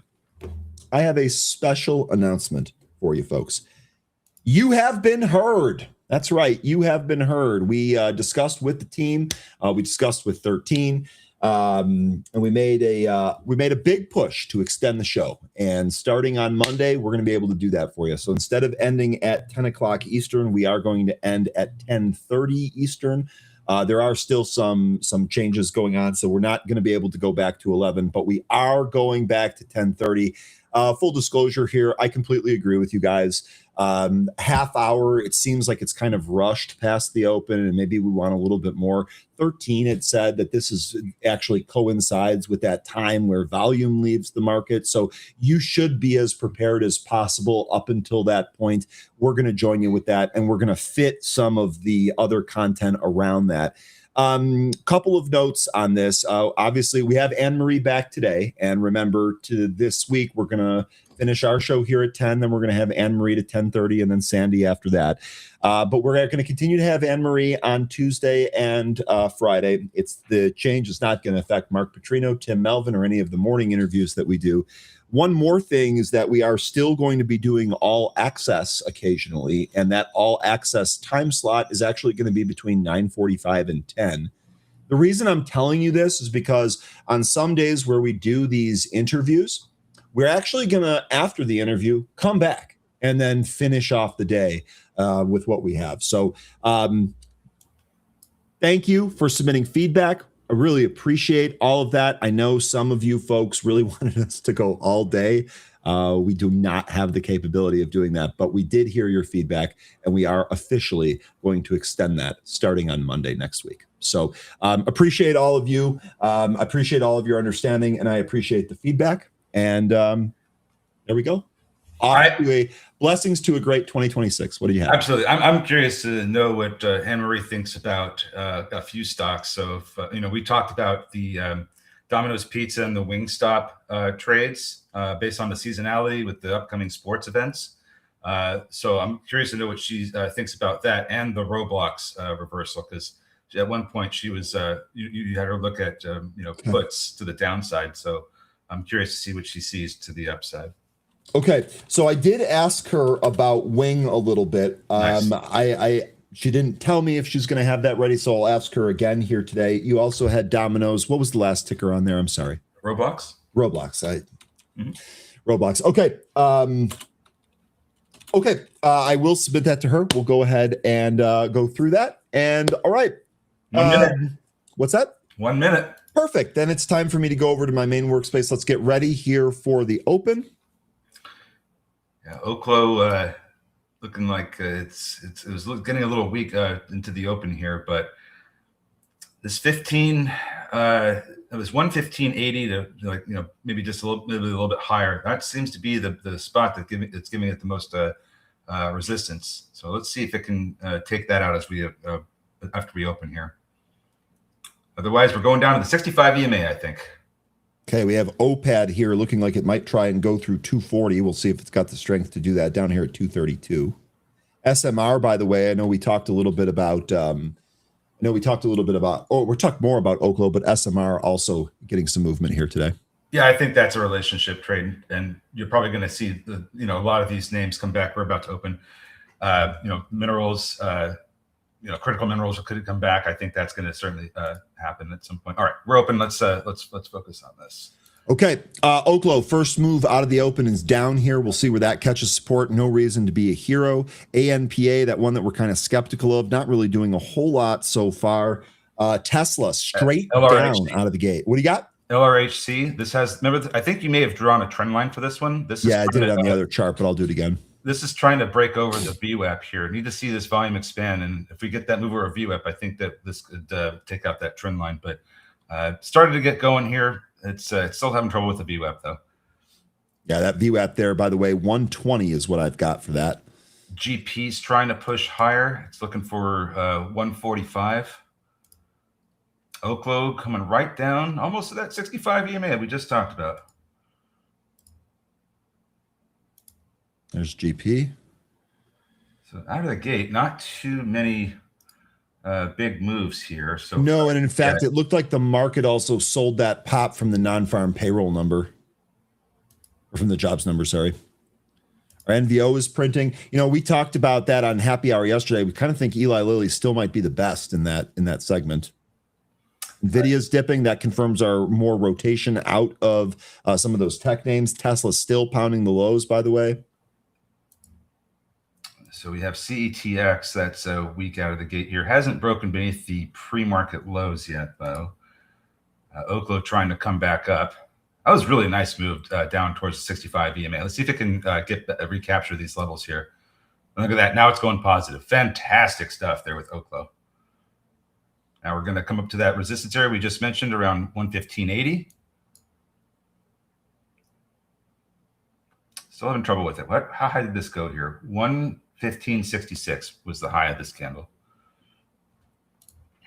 So there you go. That level is still providing some problems there. Meanwhile, LRHC coming up through the VWAP at the next level of resistance around 125 now. See if it can end up breaking that level. OPAD getting some support from the VWAP. It's right at the trend line, by the way, 13. LRHC, nice. Yeah, LRHC, we'll see if it can push through it there. OPAD trying to push higher. Maybe it can swing the momentum in the opposite direction. It looks like it was going to swing to the downside. Lots of selling pressure up around 235 to 240. GP. OPAD here. This actually looks like a pull to the VWAP and a pretty nice bounce. Let's go to GP here real quick. That popped up to 155, came right back in. If this comes in even more, I'm looking at 125 as a support level. Judge, take care of yourself. Really good stuff, man. Good to see you. Have a great weekend. Ondas actually trying to hold 14 as we speak. Oklo Netflix plummeting. Netflix through 90. Sorry, 13. No worries. Oklo through that 65 EMA, just came down to test it again. Jay, Under Armour. That I like that one. I picked some of that up last year, and then we got that insider buy. I thought that was fantastic news. So I didn't know you had that. Great job. That was tax loss buy. What was the? That's what. Oh, OPAD, by the way, blasted off here. Yeah, that was a. That's what I think Andy was talking about being a tax loss buy, but I liked it because it was in that. That theme of these names that have been hammered down over the past year, and they're in consumer facing sectors. So I felt that was one of the ones that could do well, and it just looked like it was starting to turn back up, and so here we are. Rocket 23 calls going here. This is actually not that much in terms of capital. Looks like this is actually struggling with the VWAP after that pop in the after hours on the back of the Trump comments. Big moves down for PAVS, VST, CETX, and OKLO. Those are not looking good. Meanwhile, And OPAD. LRHC, by the way, reversed and gave up VWAP, but that battle is still on. Yep. What do you think about Oklo here at the T65 EMA on the 5? Let's see how much time we have left. Just a matter of seconds. I think we need to recapture this, or else we're going to start printing some lower prints. If we close beneath the 65 EMA, we would need to see the next candle either recapture it, or I think it could be going lower. So that's where I'm at with that one. We don't want to see closes beneath that 65.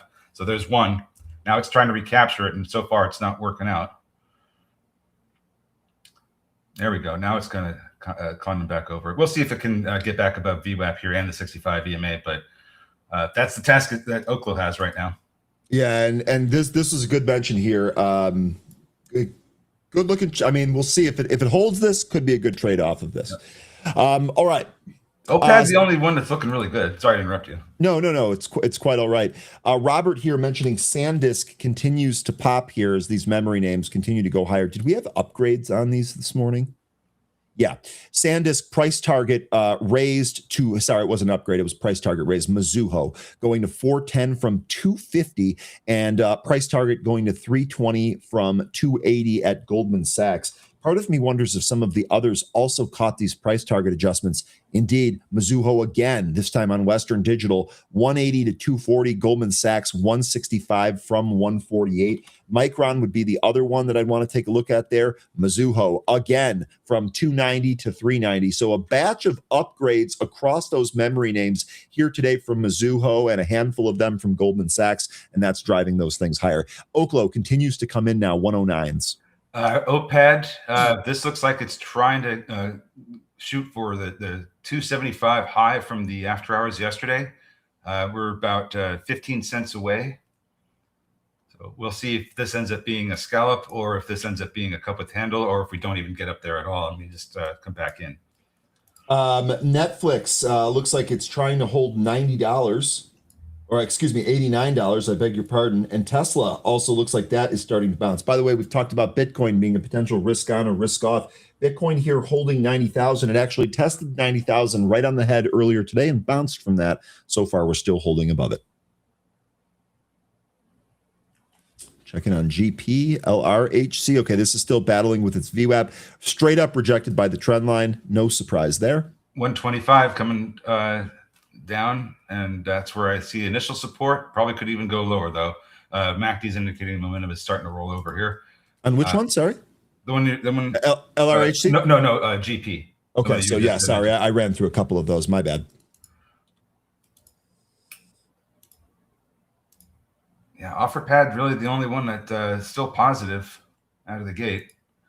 LRHC actually after that move down beneath the 65 EMA turned around. Here we are hitting that VWAP again. Maybe it shook out the weak hands. We'll see. OKLO trying to recapture that VWAP and the 65 EMA in the same candle. And here we are on LRHC, by the way. And all the big selling that just happened is getting bought back up now, and those names that was selling off. So yeah, that was a really good mention on Oklo there too.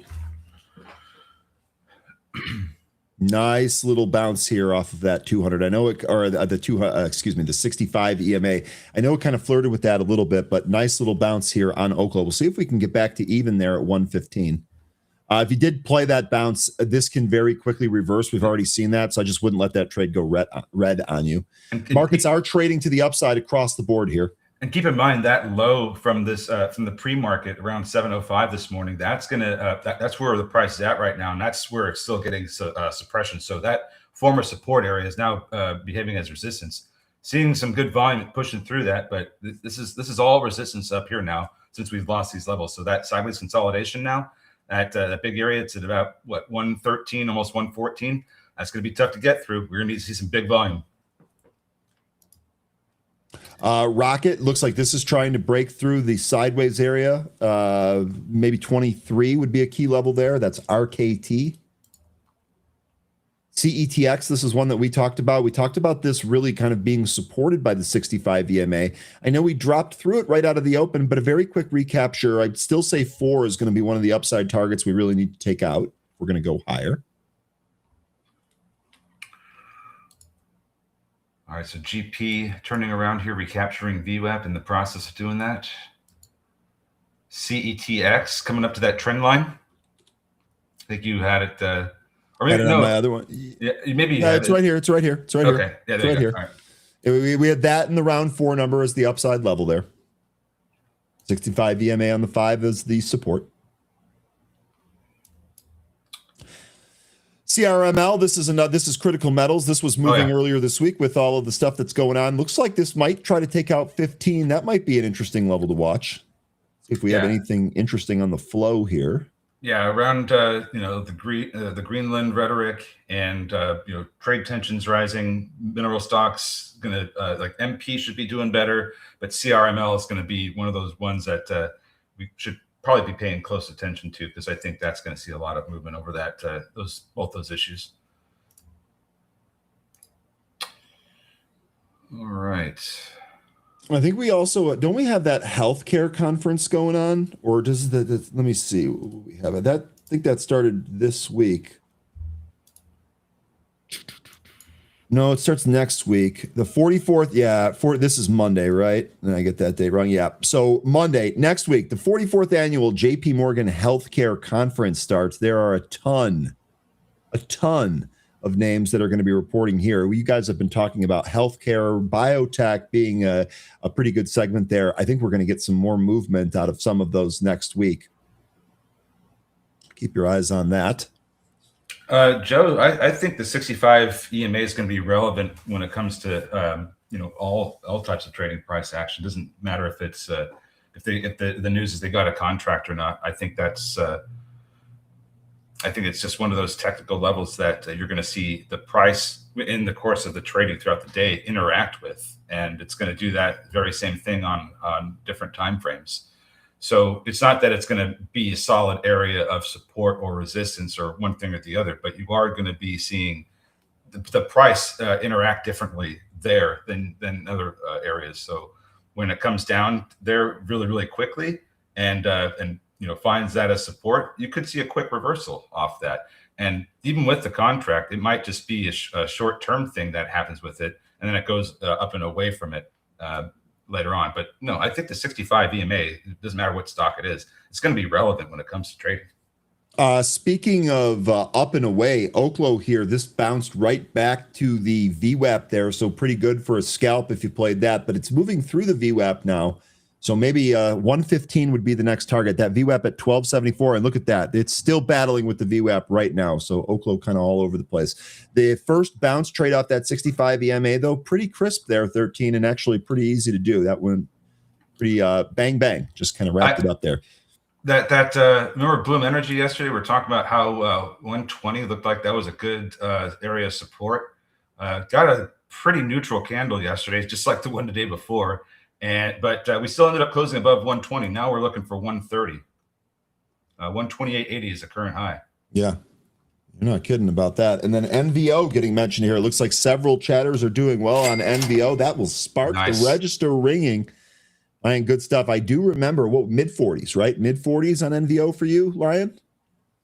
Are you selling into this move? Are you trimming it all? Maybe not selling all of it, but are you trimming any of it, or are you waiting for a bigger move here, NVO? The news here, shares are trading higher after the CICC initiated coverage on the stock with an outperform rating and announced a $73.50 price target. That's still 13.5 points away from where it's at now. OPAD is trying to push back up towards the highs of the regular session. That's 267. See if we can get any higher than that. Love this graph. Made real nice money there on NVO. There we go. Lion, you were pounding the table on NVO. You like that a lot more than I did. Glad you folks are banking off that. That is fantastic. Fantastic. Market snipers on OPAD here as this is going to try to go to its after hours high. Yeah, it's looking for 160 or 260 right now. How did LRHC finish up here? I guess I shouldn't say finish up, but look at that 13. It cannot get over that trend line yet. Not yet. It is nice to see that it's still holding above the 65 EMA, but that VWAP is still giving it problems. Lennar, seeing some more call flow here. Lennar, one of those stocks affected by the ban on buying single-family homes for investment properties. We heard from our real estate expert, Lennar, one of the companies that breaks that out in its earnings. Nice mention here by Brand New Hip Hop, Lam Research, LRCX up $10 a share.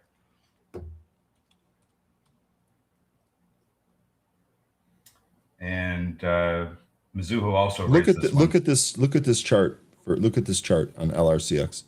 It was $57 on Liberation Day. That's so funny to me, like how many of these runs began on Liberation Day. The whole market just got completely taken down in April. It's one of the best buying opportunities that I've seen in some time. That I think probably back to COVID. GP is starting to look weak here. We're beneath the view up again, and we'll see if it holds up above 130 or not. But volume is really starting to leave this one. Oklo, meanwhile, still trying to deal with that consolidation from the pre-market here. Hasn't been able to capture all that yet. We've been getting rejected around 114. Lion here saying the next after NVO, Lion likes MRK and BMY, Bristol Myers. Oh yeah, MRK is awesome. That's a long-term hold for you guys. Google's still small. Boy, I tell you what, the reports of Google's demise greatly exaggerated. Google continuing. This actually looks like it's going to try and pop yesterday's intraday high, which I believe was an all-time high. All right, OPAD trying to push again. Still has some big sellers in the way of between the 265 and 270. So we're going to need to see some bigger volume here if we're going to push through those sellers. 13. I got to step away for just 1 sec. What chart do you want me to put up? Oh, you surprised me. Surprise him. You hear that, guys? Surprise him. I'll tell you what, let's take a look here at Open Door, kind of similar. Right. 13, I'll be right back. Sounds good. So Open Door here, one of the ones that's moving off of the 200 billion MBS purchase plan that Trump announced yesterday. So here we are dealing with 750. That looks to be where the sellers are taking gains, and price hasn't really been able to go beyond too much. So 750 right now, the big resistance. Hasn't retreated though. We're still trading above, maybe slightly below the VWAP. I would say support's going to be at about 720, so maybe 725. I like 720 better actually. So as long as we hold above that, we still should be able to try and push into toward that 750 again. But like some of these other names, volume is starting to wane. We're getting a little bit of a pullback here in OPAD. Let's see if VWAP holds up. GP still trying to recapture VWAP. Oklo still trying to get over that 114. It's dealing with it right now. CETX rejected by the trend line that we drew. And VST. Hopefully this is not the third candle, the last candle that it's going to have that where it tries to recapture 174.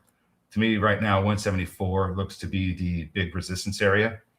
So this candle right now, I think that's going to determine whether or not we go higher. If we can't get above 174 in this current candle, I would be watching for a loss of the VWAP next. Which chart were you just looking at there? That was VST. VST. Mm-hmm. I'll put that up here real quick. All right. Izzy, Ryan, did you buy Netflix yet? No, actually. And here, let me go back to that real quick. That chart, I think I'm in agreement with 13 here. Stop me if you've heard that before. This chart actually looks like it wants to push a little bit lower here. 13, what did you have? 80 was your... Let me finish up looking at you real fast. Sure. Sorry about that. No worries. Well, So I was being asked by G-Man. So right now, one of the big levels that I see is going to be at about 1985. You can look at the pre-market for the past couple of days. The prices ran up to exactly that area, and now we tested that area twice or pushed above it slightly twice this morning and came right back in. So for me, that area right there around 1985, that's going to be a big level to clear if we're going to see upside soon with this one. But clearly, there's a lot of sellers, keeping that stock down. Now, the one you wanted to you wanted me to look at was what? We were just taking a look here at Netflix because you had talked about a previous level here. We're basically at the 500. Izzy, if you recall back to what I was, I think it was either yesterday or the day before, maybe you weren't here. I had said that the best scenario here would be a move down through this and then a quick recapture. So we're basically 89 is this level that I just mentioned. It is equivalent to the 500-day moving average. It's 89.02. Let's just call it 89. I'd love to see a move beneath this and then a recapture. That to me would actually cause me to swing a little bit of the stock here. I don't feel great about the options, and I feel like I'm more susceptible to being head faked out of an options trade than I would be out of the stock. But this is kind of what I'm looking at. 13, what is your level officially so I don't get it wrong? Well, I think we've already gone beneath it. Because I could have sworn you had like 86 to 80 or something like that on this. Well, I do see an area around like 82, like you were mentioning, that support, but I don't feel great about that. What I think is probably going to happen sooner than later is we're going to see some kind of a bounce reversal, very similar to Roblox, because this thing has, been hammered in a very short period of time. We just had a death cross back in December. We're coming down to the 500-day SMA. The RSI is, very, very low. It's under 27 now. So I get the sense that maybe we do trade underneath the 500 and then recapture it, but I get the sense that there's going to be some kind of a bounce or reversal coming soon. Okay. I just don't think it's going to last too long. If it does reverse, the two things that I would want to see for upside are going to be a recapture of that 20-day SMA. And if that happens, I think we might end up seeing it come up to 100, but I don't know how much higher we're going to go beyond that. What about the death cross that occurred on December 4th? Well, that's what I'm saying. Like, I think that we're going to get a bounce, but I don't think it's not going to be a huge bounce. Okay. No. That's kind of where I'm looking at 100 and thinking that's probably about as high as it goes. Maybe, and it could be high, a little bit higher or a little bit lower, but I don't think that there's going to be a massive recovery in this just yet. I think that it's going to take a little bit more time.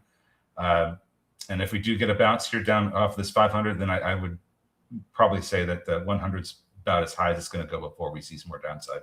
Okay. Izzy, let me know what you think here. Let me know what your plan is here on Netflix. And one more thing, when you look intraday, boy, doesn't this sure look like this wants to push lower today? I just think you're okay probably waiting this out a little bit longer. I guess if you have a longer term approach like Lion, you could probably dollar cost average down here at the support levels. That makes sense too. If you're really not worried about it, maybe trading down to 86, if you buy it at 89, then that would be an all right spot here, I guess, too. But I want to see what happens. Maybe we do get that bounce off the 500 that 13's calling for. Yeah, I mean, 88. Today we could probably go down to 88 and see some support. That's possible, but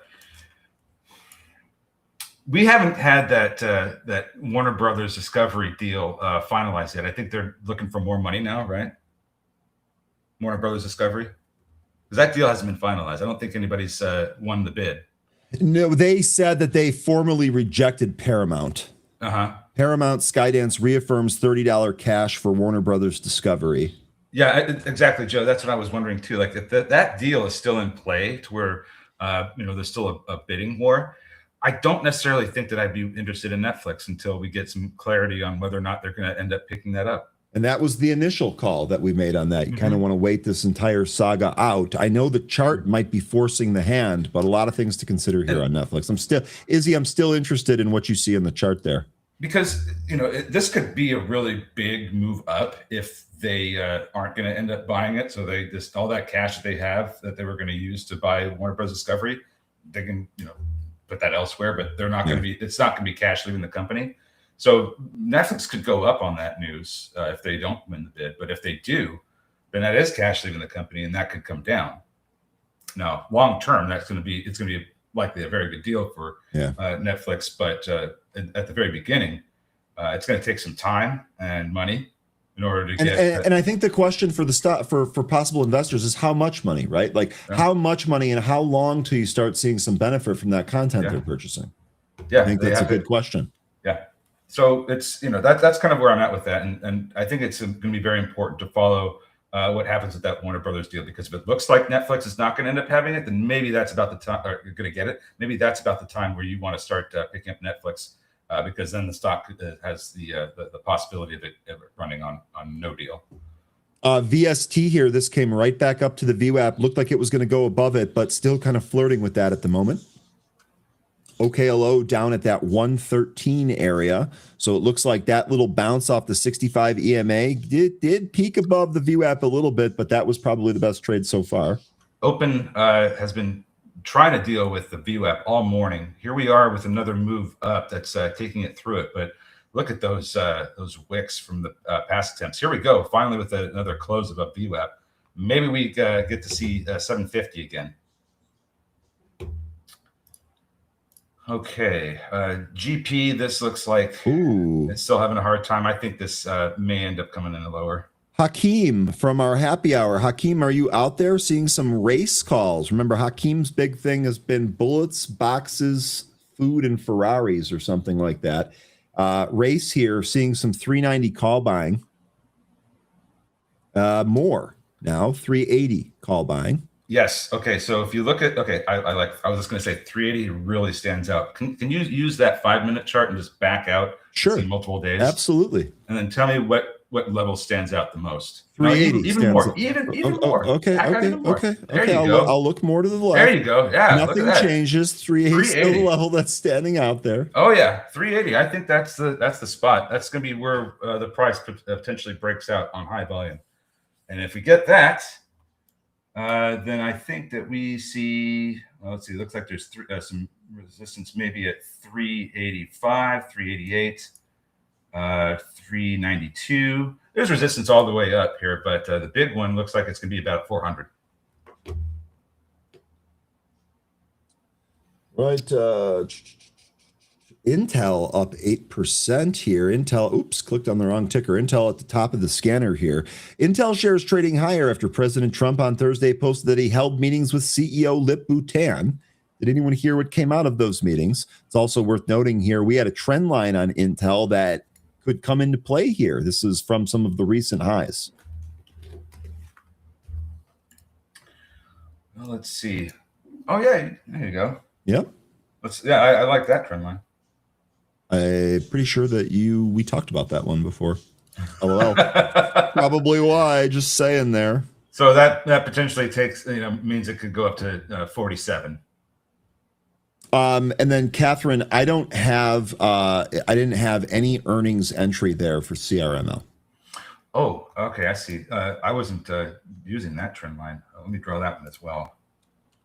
Because I was looking at an intraday one. It's kind of funny. If you look at a 5-minute chart, this is still for Intel, correct? Yes. If you look at a 5-minute chart and kind of back it out, so you can see basically the whole start of the year. On the 5th, we had this high, and then we also had another high on the 7th. If you draw a trend line with that kind of gives you another potential area where this could go to, which is going to be about 47.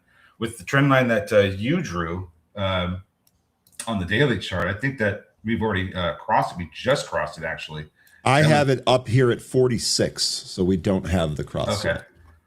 I must have drawn it slightly different then. Yeah, and that's just how you draw your lines. That's part of it. By the way, we talked really quickly. We were just talking about Netflix, and I had said to you, boy, I feel like this intraday chart looks like it might roll over and go lower. Here we are, through 89 to the downside now. I really want to see where this closes with relation to that. With relation to that 500-day moving average, which is right down there at 89. All right, 13. We only got a couple of minutes left here. Let me make sure Anne-Marie is here and ready to go. So do we want to wrap up on any of these movers that we talked about here today? Do you have a wrap on any of the individual names? Sure. Put them up on the screen and we'll wrap about it. Okay, well, I'm just going to go off the scanner here. We'll start here with Open. Remember, this one has a catalyst here. So Open having a hard time getting above that after hours high, which was 738. all day, multiple wicks above that, no real closes. So we need to get above that, and we need to start closing these 5-minute candles above that price if we're going to see any more upside. And even if we do get that, 750 does stand out as a pretty stiff resistance area. But that would be the upside resistance I see there with open. And the news catalyst is great, but we need to see more volume in this thing for more upside. I suspect we should go from open to OPAD then, just to make it easy. Here's your OPAD chart. Still looking at the resistance from yesterday. We talked about 250 being a key area. On the impulse move, we ended up giving up that 250, but so far it looks like we're trying to hold here at VWAP. What do you think, 13? So that pre-market consolidation from about 850 to the open, that's going to be the next area of support that we've got. And if we lose that, then you have the 65 EMA, which is also down around this 220 support area that was previously resistance in the pre-market. If you look at what happened since the pre-market opened, was trying to get it back above 220, spent a good portion of the morning, and then about 8:45, we finally broke over that and started using that as support. That's what we're going to end up getting if we come back through that smaller consolidation from about 230 to 235 to 240. So 65 EMA, 220. That's going to be the next big support area to the downside if we lose that consolidation in the final minutes leading up to the open. Okay, and then really quickly here, I just want to cover up on Ondas. We talked about this having an offering above the current market price here. It did sell off in the pre-market upon the announcement of that news. We did try and poke a little bit lower here, but we're still holding in pretty good. The one thing that I see here, we've just made lower highs on some of these bounces. It sure looks like $14 is being defended here today. I've got that 65 EMA on the 5 at 1436. That might be resistance if Ondas continues to try and trade higher here. But so far on the back of that offering, not terrible action here on Ondas. Okay. No, and this one's looking like you're getting support just under 14, around like the 1380, 1390 area. As long as we hold above VWAP, we should be able to try and hammer at that 65 EMA. To the upside, if we manage to blow past the pre-market highs, remember we still have that $15 level. Then after that, the next big resistance area is going to be 16, 18, and 1950. Okay, 1618. Glenn here saying Ondas loves its fibs. I'm looking for the 1.414 level at 1631. You just talked about an area similar. The offering price here, 1645. So a lot of stuff kind of in that same area there. All right, really good stuff here, 13. Any closing words for the group? I know we had kind of a truncated week here this week, where our show was a little bit shorter here this week, but closer to back to normal next week. Any closing words for the group ahead of this very fun weekend that you and I are going to be conversing a lot over? We're going to have a great weekend. I might look a little bit different on Monday. We'll see. It just depends on how the game goes. But until then, folks, if he looks the same, I may look a little sad. I'm not going to lie. So until then, folks, have a wonderful weekend. Enjoy the game. Enjoy the rest of the day. And I'll see you on Monday. Take care. Bye-bye. 13, really good stuff for our group. As always, we appreciate you. Remember, you can find 13 all day, every day in Benzinga Pro's Happy Hour chat room. Does a great summary of the Happy Hour calls. 13, thanks for all you do. You got it. Have a great weekend. Cool. Yep. Taking myself off, not the right move, turns out. So it is what it is. Take it. He's doing it for me. He's helping me out. All right. It is time now for the return of the options queen, Anne-Marie. Anne-Marie, welcome back. How are you doing? You look like you have a halo of light around you for your return here to the show. I have no idea why my office is so bright. It's your inner radiance lighting up your office. What do you mean you don't know? It's normally much darker, so not really sure what's going on, but we'll take it as it goes. I hate looking this washed out, but happy. Yeah, that's not what Anne-Marie is bringing. The sunshine, folks. We're not talking about washing anything out. Anne-Marie is bringing the sunshine. Anne-Marie, what do you got for us today? Well, first of all, you know what? How was your vacation? Tokyo was amazing. Japan was amazing. We went to several different cities. It's truly an experience to visit a culture of conformity is eye-opening, because there's so much shame in stepping out of line. Most everybody ends up doing the right thing. And so what you give up with individuality, you sort of walk around with the rule of law. So literally, you leave your laptops and purses wide open while you're sitting at the local Starbucks and you get up and go to the bathroom. It's just That is something. yeah, it's incredible. It's incredible. But had a magnificent time. It was great fun. It was colder than I expected. Mhm. It even snowed. We got Oh. the first snow of Tokyo. Oh, So cool. yeah, but it was great. I'd recommend everybody going. The food, if you like sushi or seafood, wagyu beef, those sorts of things. Rice. I feel fortunate that I did not eat my way into a new dress size. Okay. Well, yeah, that's something that we Yeah. all deal with there. All right. I'm really glad that you had a great time. Welcome back. We're glad to have you back here. Let's make some money. What do you got for us? Right. Well, we can take a look at Wing. Perfect. I did notice, I did some analysis with just my general eyeballs, and I went back for the maximum on the first 6 weeks of the year, and most of them are bullish. I don't know if that's related to, do we buy Wings because we've got the Super Bowl action and the NBA playoffs or XYZ? Not sure why, but for the most part, it does rise. The one fly in the ointment sitting in 2022, but that was when everything was falling off the rails anyway. Mhm. And so that it looks like there's solid upside motion into the earnings potentially. Seasonality says that the peak action is about mid-Feb, with dips down into March that then lift again into April, maybe springtime, spring break, end of the year, whatever. People eating wings while they're studying for exams. I have no idea. Well, here, I'm glad that you mentioned that. Couple of things here on the thesis for this Wingstop trade. I am so happy to get your technical analysis on this. Indeed, we have the NFL playoffs starting this weekend. They actually start tomorrow. And that's going to lead into the Super Bowl in early February. We have, right after the Super Bowl finishes, we have the Winter Olympics that kick up. That's Okay. right.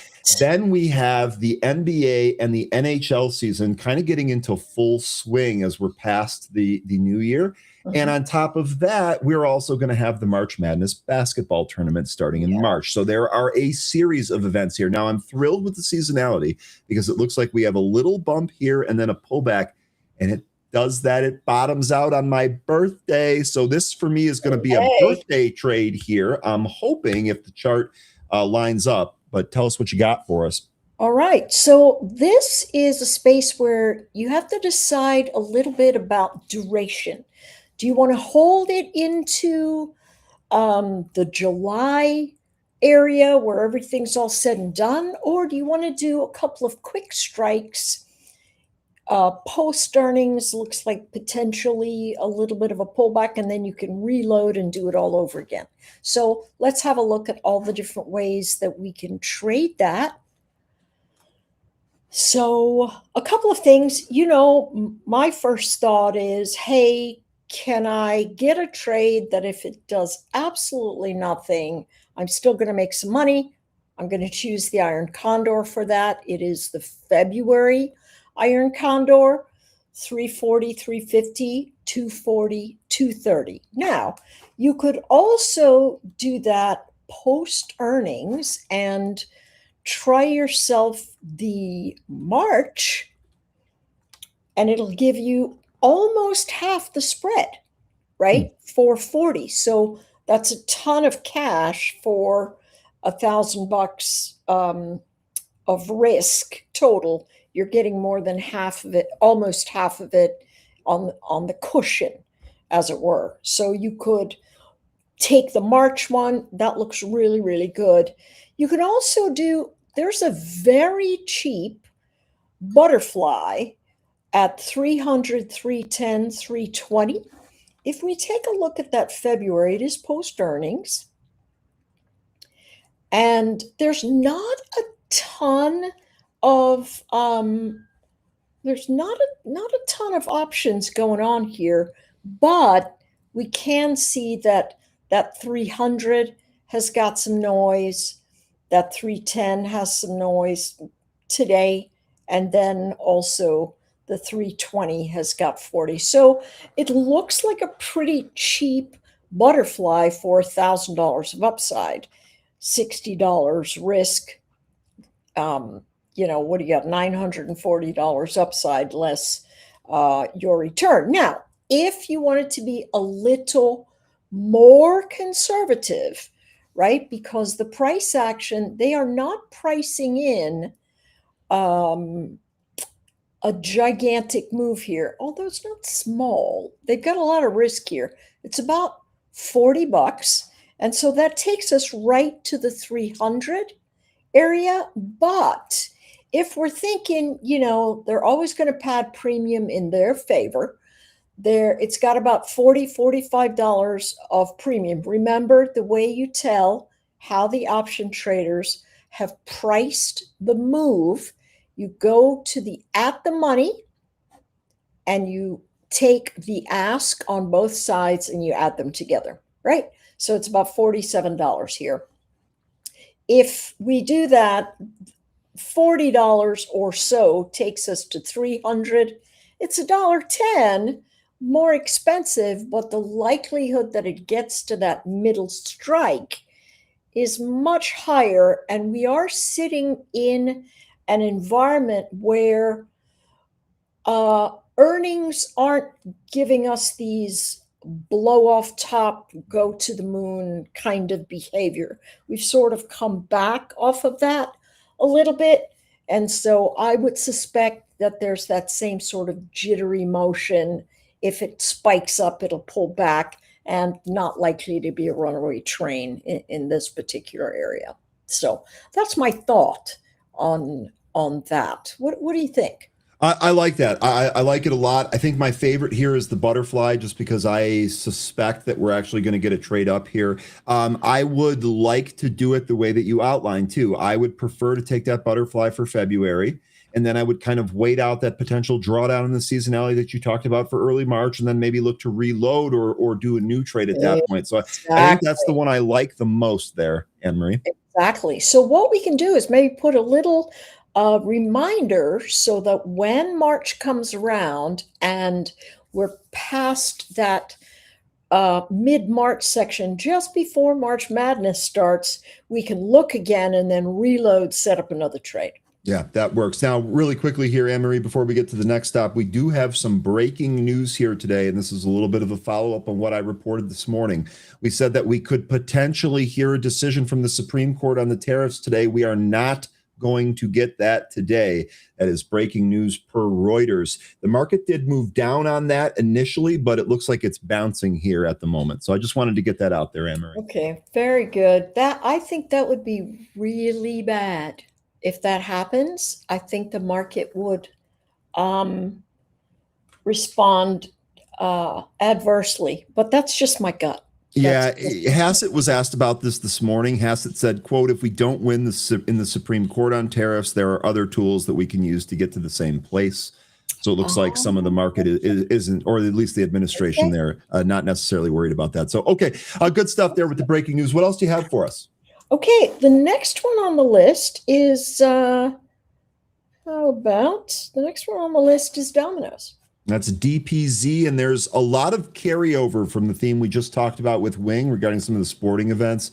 Domino's Pizza, another heavily ordered item, a little bit cheaper too. Yeah. Than Wings? Yeah, I just mean Domino's in general is generally just a little bit cheaper than Wingstop, depending on what you get. Okay, so let's look at the biggest volume that we had in the week. Is it this week? I'm going to anchor a VWAP here. Oh, come on, Fred. You're not going to let me anchor the VWAP? I miss the one-liners so much, Anne-Marie. I got to be honest. I was worried that I might start copying some of them, and then people out there would be like, he's just copying Anne-Marie when she's gone. I'm glad you're back. Now we can get those from the original source. Oh my gosh. I'm so happy to be back. All right. For some reason, it's not letting me anchor a VWAP here, and it normally does. So that's kind of weird.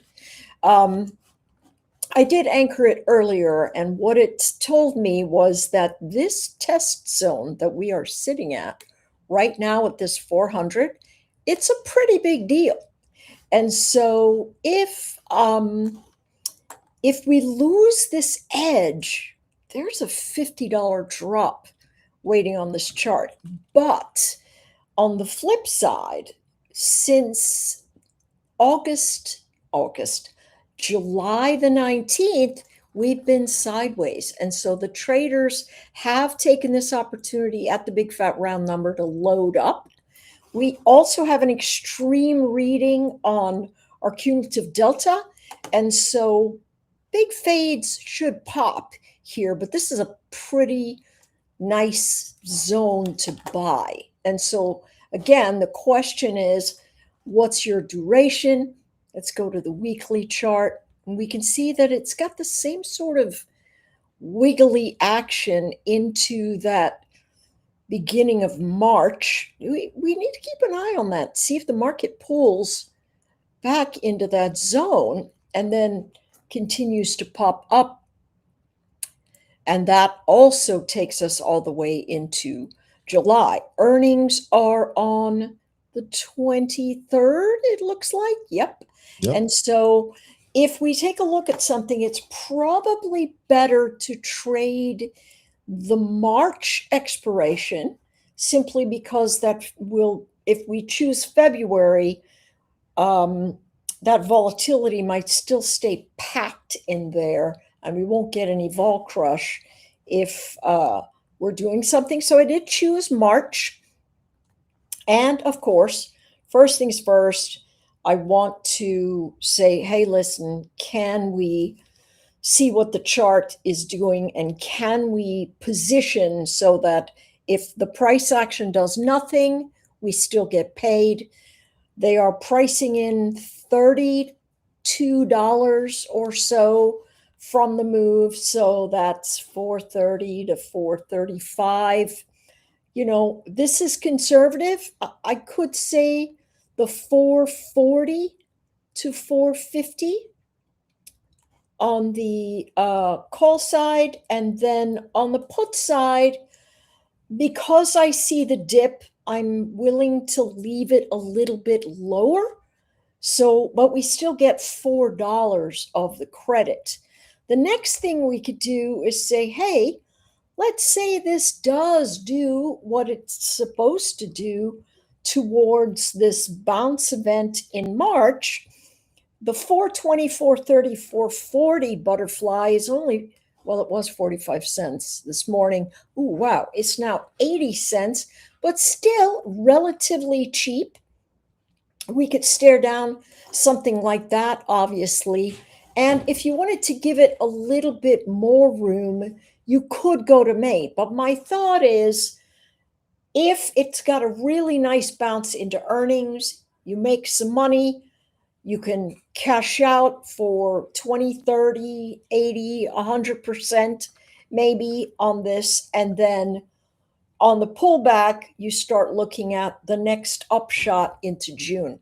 You know, all of this, what we're seeing are formations that look like this. We look for a Santa rally. We didn't have one. Santa rally is supposed to be one of those big seasonality events. Just didn't show up. Now, the next thing they're saying seasonality-wise is a dip in the second week of January down into, you know, the first week of February, and then it moves up. Maybe that doesn't come either. Maybe we just end up having a continued move to the upside before a pullback into March. Any of those things can happen. I am just staring down where is price support, where is price resistance, and trying to formulate some solid ideas around that, because this seasonality season feels a little different for some reason. And so I don't know what it is. Could be a million plates spinning around us, but you know what I'm saying? Yeah, it feels different. It does. And, just kind of looking back to last year, we talked about it a lot on our show here, the September, the November seasonality that we didn't really get. We didn't really get a Santa Claus rally. First time ever that we had no Santa Claus rally in 3 years. So seasonality trend does seem to be bucked a little bit. We'll see if that catches up or continues in 2026. I'm with you on that. Yeah. I'm with you on that. All right. Okay. So next one, let's head to Roblox. Perfect. RB. Can I tell you, I'm such a boomer because I don't even understand what's happening in this. I understand people spend tons of money on the platform because their kids go, oh, please, would you please give me some money so I can buy Robux or whatever. But what I do see is a dramatic fade, right? This is given back 50% of its price, right? From 150 to 72. That's no bueno. I'm not sure if you're aware of this, if you're familiar with Roblox or not. They have some really terrible headwinds. There was a lot of worry about online predators using Roblox to get at children, and that is really what kind of accelerated this move down from the highs. So I don't know if that plays into your plan about a potential bounce from a significant fall like this, but that's what's going on here, and that's why there's some people that just don't really want to touch Roblox. Yeah, wow, that's awful. I suppose the company is scrambling at ways to fix that. God. See, and that I can't speak to because I just have no experience with Roblox myself. I generally have to lean on what others say, and from what I hear, I don't know that it's necessarily been cleaned up. Yeah. Or how could you, right? Yeah. Because how can you guarantee it? Yeah. Yeah, exactly. So what we see is if we lose this. Sorry, Anne-Marie. I'm sorry. I didn't realize this. Joe, I appreciate you. Roblox recently rolled out a new age verification system. That's a step in the right direction, but kind of like what Anne-Marie just said, do we know how effective that's going to be over the long term? Yeah. Does that actually solve the problem? Definitely a step in the right direction. Not sure if that solves everything. Yeah, for sure. That's it's sticky. That's a sticky one. But if this thing loses 70, 50 is the next one. So if you are the type that might say, let's go negative here. What might we find? Let me see if I set something up here. No, I was aghast when I did the analysis. I went, whoa. So from a price perspective, I would suspect bounces are probably still going to be sell zones. And so with that, you could say, all right, so how fast is it moving? It looks like it's moving at a clip of about, wow, I don't know. That looks like about 3 to 5% a week. And so if we say, hey, let's hear the earnings, even if the earnings are great, and they're coming on the 5th, even if the earnings are great, it's going to give the folks who were saying here a couple of weeks ago, all right, this is it. It's going to hold 80. It's going to hold 80. And so they sort of stopped their selling here, and then lo and behold, brand new selling pressure. And so my thought is the bounces are going to sell. So if the bounces sell, two things you can do. You can wait out the earnings event, and post earnings, you can put a long put spread in there or you can just do it now. And so the way that you might be able to do that, give it a couple of, let's see where the traders are sitting. Holy smokes, 7,000 of them at 32.50. 7,000 of them at 42.50. And 9,000 of them at 50. That looks strangely like a butterfly to me. So let's see what they might have paid.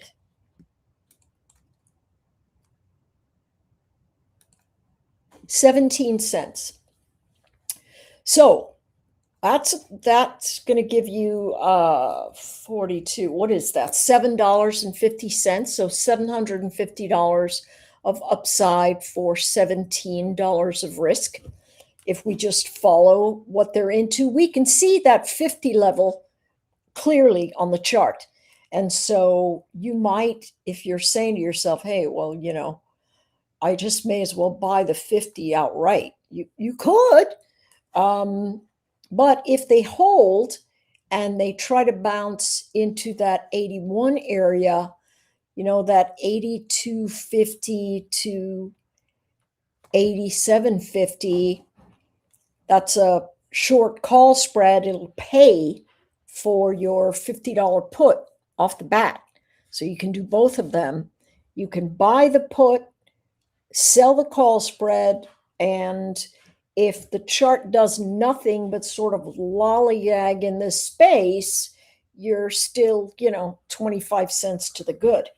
If it really rolls over, you've made your 130. You can see it go into that 50. And if you do the butterfly and it absolutely, you know, falls off a cliff, then it's great money. Okay. Yeah. All right. I like. I'll tell you what. I might take that butterfly there. That is it's cheap. so That's cheap. almost like a lotto, No, right? Some of the best trades you take are simply because they're so stinking cheap. Okay. Yeah. All right, Emery, we got 4 minutes left here. Is there anything that you wanted to sneak in there? I do want to introduce you to my here we go. Benzinga. She came back from Tokyo. So just wanted you to see her. Benzinga. I like the name. I think that's a very pretty name. Yes. Okay. She's here to keep me chill. Okay. Let me ask you, what did you get me on your trip? No, listen. Tim goes, hey, you're going to the Tokyo Stock Exchange. I need for you to get me a sweatshirt. I'm like, all right, what size do you wear? And he goes, what do you mean? Extra large. I got a Buddha belly. And so that's such a Tim comment. I know. So I'm all excited. I'm like, oh yeah, this would be cool if I could get him something. I go there and all they're selling is calendars, rubber stamps, and these very weird squishy balls of, it was such a weird store. So, you know, maybe I could say, you know, I was thinking about getting some for Tim, but I never thought of getting you anything. That's okay. That's okay. I don't require presents. I would rather have your presence, if you will. Now, okay, really quickly here with the last couple of minutes that we have, can I spring something on you? Can I have you give me some knee-jerk reaction technical analysis to Ondas, ticker ONDS? Really quickly here, as she changes the ticker, I'm going to set this up for you. For those that missed that, Ondas has been on a ridiculous run. This is probably going to be your drone A-plus player here for the United States, as one of their major products is anti-drone. Which is going to be used and bought more and more. The chart looks absolutely amazing. Today, we had news of a $1 billion registered direct offering of shares and pre-funded warrants at a price of $16.45. So it was actually above the market price there. Initially, we moved down a little bit on this. We moved down out of the open, but we have since gone red to green on volume with authority. So can you tell me what you see here in this chart? We don't necessarily need to set up a trade for this. Maybe we'll do that next week, but I'm curious on your TA. So for it to be priced up over the all-time high of the stock is a little bit strange. It feels like this is short covering because of where the charts are sitting. Seasonality says, that short covering will come back into the space. So if I were a betting man, I would say this one's got to breathe. So if you want to chase it intraday, you can use 5-minute time frames and just have at it. But at this juncture, this is a short squeeze formation, no doubt about it. And the volume for the upward pressure is not as high as these prior areas of holding. So this feels like a potential exhaustion, probably up at the high of the warrants if it runs that far. Okay, and really quickly here, just for my own trading, the way I had done this, and I had disclosed this really early because I had good till cancel orders out there on the stock that I've been holding since 87 cents, by the way. So I actually trimmed a little bit more at 12, trimmed a little bit more at 15. So I actually have no more orders sitting out there. I asked one of our members here how they would trade this. They suggested selling upside calls against this. Buffalo by Bicycle saying doing the same thing here. So I'm kind of thinking that that's the next move here. Yeah, or a cash secured put at $11 or $12. Yeah. Since you've got stock that's got a very good cost average, you could sell some puts if you can find them at 12 or so, or 11, or even 10 if you get yourself some premium with that. If it does come back, it's only upside for this if all goes well. But this is not institutional. This is a speculative formation. No question. Yeah. Okay. Anne-Marie, thank you very much. I appreciate you doing that kind of off the cuff there. And thanks for all of your ideas here today. We look forward to doing this next week. You probably were not here for the announcement, and we'll confirm this off if we have to, but our show's going to actually run till 10:30 Eastern. So on Tuesdays and Fridays, we're going to have your segment from 10:30 to 11. Beautiful. Anne-Marie, have a great weekend. We'll catch you next week. You too. Take care. Glad to have her back. That's Anne-Marie, everybody. Anne-Marie's departure does leave room for Sandy. Let's go ahead and check in with Sandy. Sandy, Happy New Year. How you doing? Good. How are you doing? Happy New Year to you. I'm doing excellent. Another year, another trip around the sun, Sandy. What do you got coming up for us here today? I'm feeling that trip. Let's talk about some sector rotation today and some automation. Okay, that sounds perfect, folks. Trading Made Simple with Sandy starts right now. Welcome back, traders. This is Sandra with Trading Made Simple. I'm here to show you short-term proven strategies. People think trading is a one-size-fit-all market. It's not. We live trade and train daily. Let's talk trading. Good morning. Hope you guys are having a great Friday. Looking at the markets today, we had some economic news today, and boom, we opened up down. But then we had this little bounce back, right? So it was almost as if there was a reaction. Well, there was initial reaction to the news that came out, jobs and so forth, some tariff news. And then there was a reaction, almost an overreaction, I guess, because then you have this bounce back. Look at a SPY on a 15-minute chart. We just kind of open up sideways, waiting for the data, basically. Boom, this goes down, comes back up, but does a slingshot. Sandy, I'm sorry to interrupt. Can you share your screen for us? Oh, I thought my screen was shared. Uh-oh. All right. We'll be able to see all this action a lot better.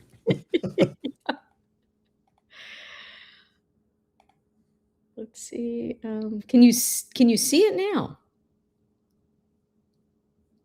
Yeah, sorry, I jumped off there. You're all set now. You're good. Oh, I'm so glad you stayed on with me. Thank you so much. I appreciate it. Looks like I'm a little rusty, guys. All right. So all of a sudden, we basically open up flat, waiting for the news to come in. News comes in. All of a sudden, we slingshot down, but it was an overreaction, right? All of a sudden, boom, we go the opposite direction. So what a fake out right over here that this was, right? This was just a bear fake out. If you have it on a longer time frame, you can really see that wick, right? And the wick is representing, the flow going down, but then all of a sudden it just doesn't last. Not like this engulfing candle right here. And so when you see that happen within a time frame, let's take a look at a 5-minute chart and see how that looks. You could tell on a 5-minute, we closed the gap from this morning on SPY right here. And then all of a sudden we just slingshot up. And look at where I'm always sometimes amazed because we talk about the pre-market levels, right, guys? If we take a look, and I talk about the pre-market levels, let me finish that thought. I talk about the pre-market levels because what it does is it helps you identify a range. And so that's your trading range for the day. And so if we just take a look back and look at the pre-market, you could see our pre-market levels. This gray shaded area, guys, on Thinkorswim is your pre-market. And when you can see the pre-market low here, and you can see the pre-market high here, it basically is identifying your low and your high, right? And then what they did is they created this like mid-range, okay, which is kind of like point of control. So if you're on the lower end, probabilities are you're heading lower to hit your pre-market low. And on the flip side of that, if you're above that mid-level, then you're heading to pre-market high. Now, this is your trading range. And what ends up happening is, and look at how we came in, literally, we touched it and surpassed it by, let's see, how many cents here? About 18 cents, not even that much. And what ended up happening is we immediately filled that gap. Instead of breaking down, if we had a nice confirmation candle underneath that low, that would give you confidence to know that we were going lower. It bounced back. So it did a gap fill, it bounced back, and now look, we broke the pre-market high. Well, what does that tell you? If this is our trading range, right, and we break the pre-market high, then we're only heading higher. It's a very bullish move. And so this is how those pre-market levels, I love it when we talk about a certain topic and then you can actually see it in action. And I really like looking at this chart because you can see us just touch that pre-market low and immediately bounce back up, slingshot up. Now, if this would have continued to go lower, right, then that's a bearish move. Just like when we break the high of our pre-market, it's a bullish move. So let's take a look at the cues in comparison here. We're on a 5-minute chart, guys, just to see the price action. You could see that we actually broke through a little bit further down here. If we're at 620 for the low, we went down to 619.03. That's almost a dollar. So that's a 5-minute chart. It was happening fast. You know what we say about a 1-minute chart? Basically, too much noise on a 1-minute chart. However, on a 5-minute, if you have had the patience to see where that candle actually closed, it closed up near, right, the pre-market low and immediately bounced back in on that next 5-minute candle. So really can help you if you can just wait it out just a little bit more. Now on automations, once you set your limit, because you're not sitting in front of your screen, hey, that's the chances you take. That's why we always talk about padding our entries as well as padding our exits. So on this move, as an example, if you're going to take a day trade, you were looking at your chart in the morning and you said, hey, want to get into this day trade. Oftentimes we use that pre-market low and then we pad it a little. Would I have padded this almost, let's see, what is we said almost $1. I would not have padded SPY or QQQs for $1.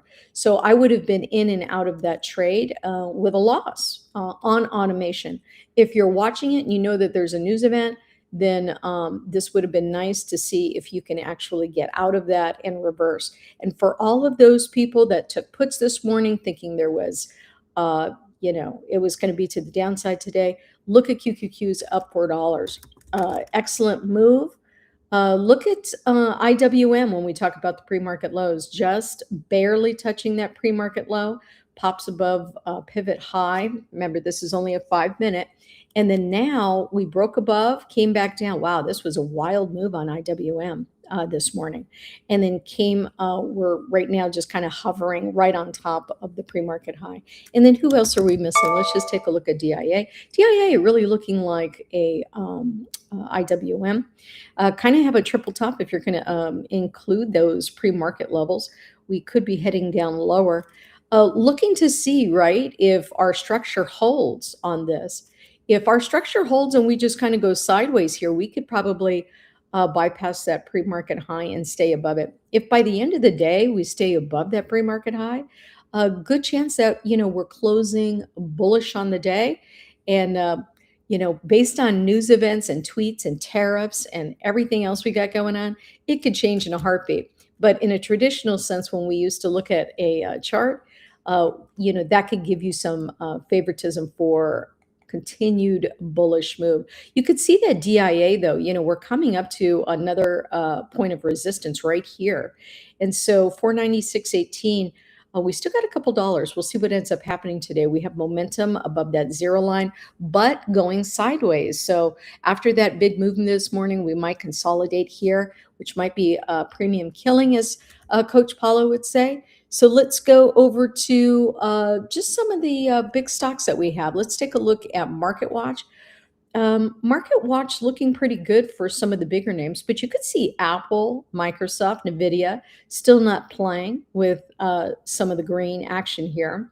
Looks like we're peppered throughout. So I can see this going sideways for just a little bit. But we do have some names like Tesla, GPM. These are a couple of the stocks that have a bigger marketplace, right? When you look at Market Watch, what you're seeing really is a representation of the size of the stock comparably to all the other stocks in the sector.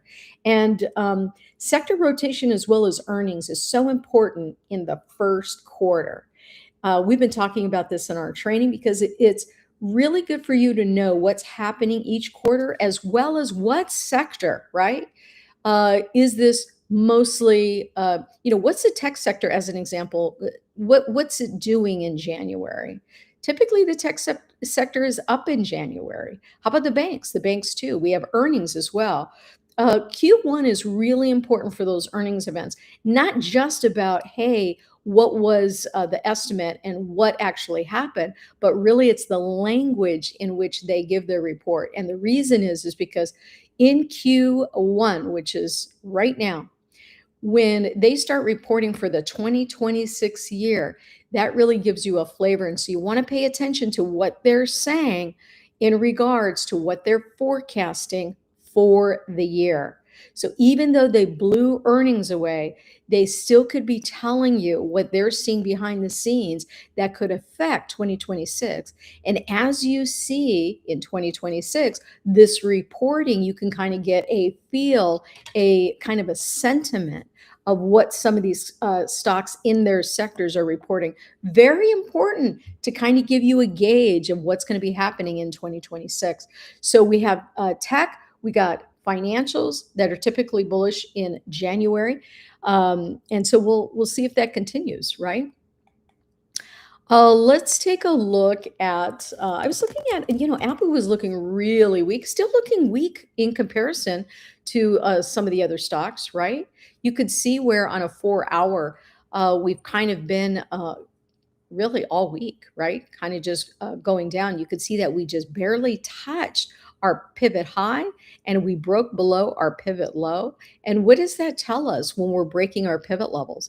Well, our pivot levels are excellent support and resistance. If we break our pivot high or low on any time frame, really, it's really telling you that it's a higher probability that it continues that direction. And so we're going to need to see here if Apple can just basically consolidate for a while and correct itself. Right now, momentum looks really weak on a 4-hour, guys. Let's take a look at a 1-hour for some short-term swing trades. Apple, and another one, just, sometimes it just doesn't get as good visually to make a point as this. And so Apple touching its pre-market low and popping right back up, still staying below mid-level here. Want to see it break above and look at where the mid-level is, right where that 20, right? They almost are touching. By the time we have a little bit of time here, this might come down, and then we might see Apple break above that mid-level, which basically in this sense is point of control. If it breaks above point of control, we have a higher probability of success that we're heading over to the high. And if we stay within this range, what are you doing? You're buying a call at support. You're buying a put at resistance until you have confirmation that you break, right? Resistance. Until that time period, we are in a trend. So we could see Apple here flirting with the mid area, which is 258.71. You could see that our 20 EMA, which I love, is 258.84. If I was to do an automated trade on this, I would say, hey, I'm going long on Apple. Basically, when it hits the 260 would be good, or even 259. I like 259. I can see where the 20 is right here at 258.84. And that's what I mean by padding, right? We're just padding a little bit. And then we can go long. What would we do basically to automate a trade on Apple like this? Just to give you, a quick rundown here, we could take a look at Apple and say Apple is still weak, right, guys? However, does it have a possibility that it's going to stay within its range today? Absolutely. And so, what are what are my strategies or my scenarios for today?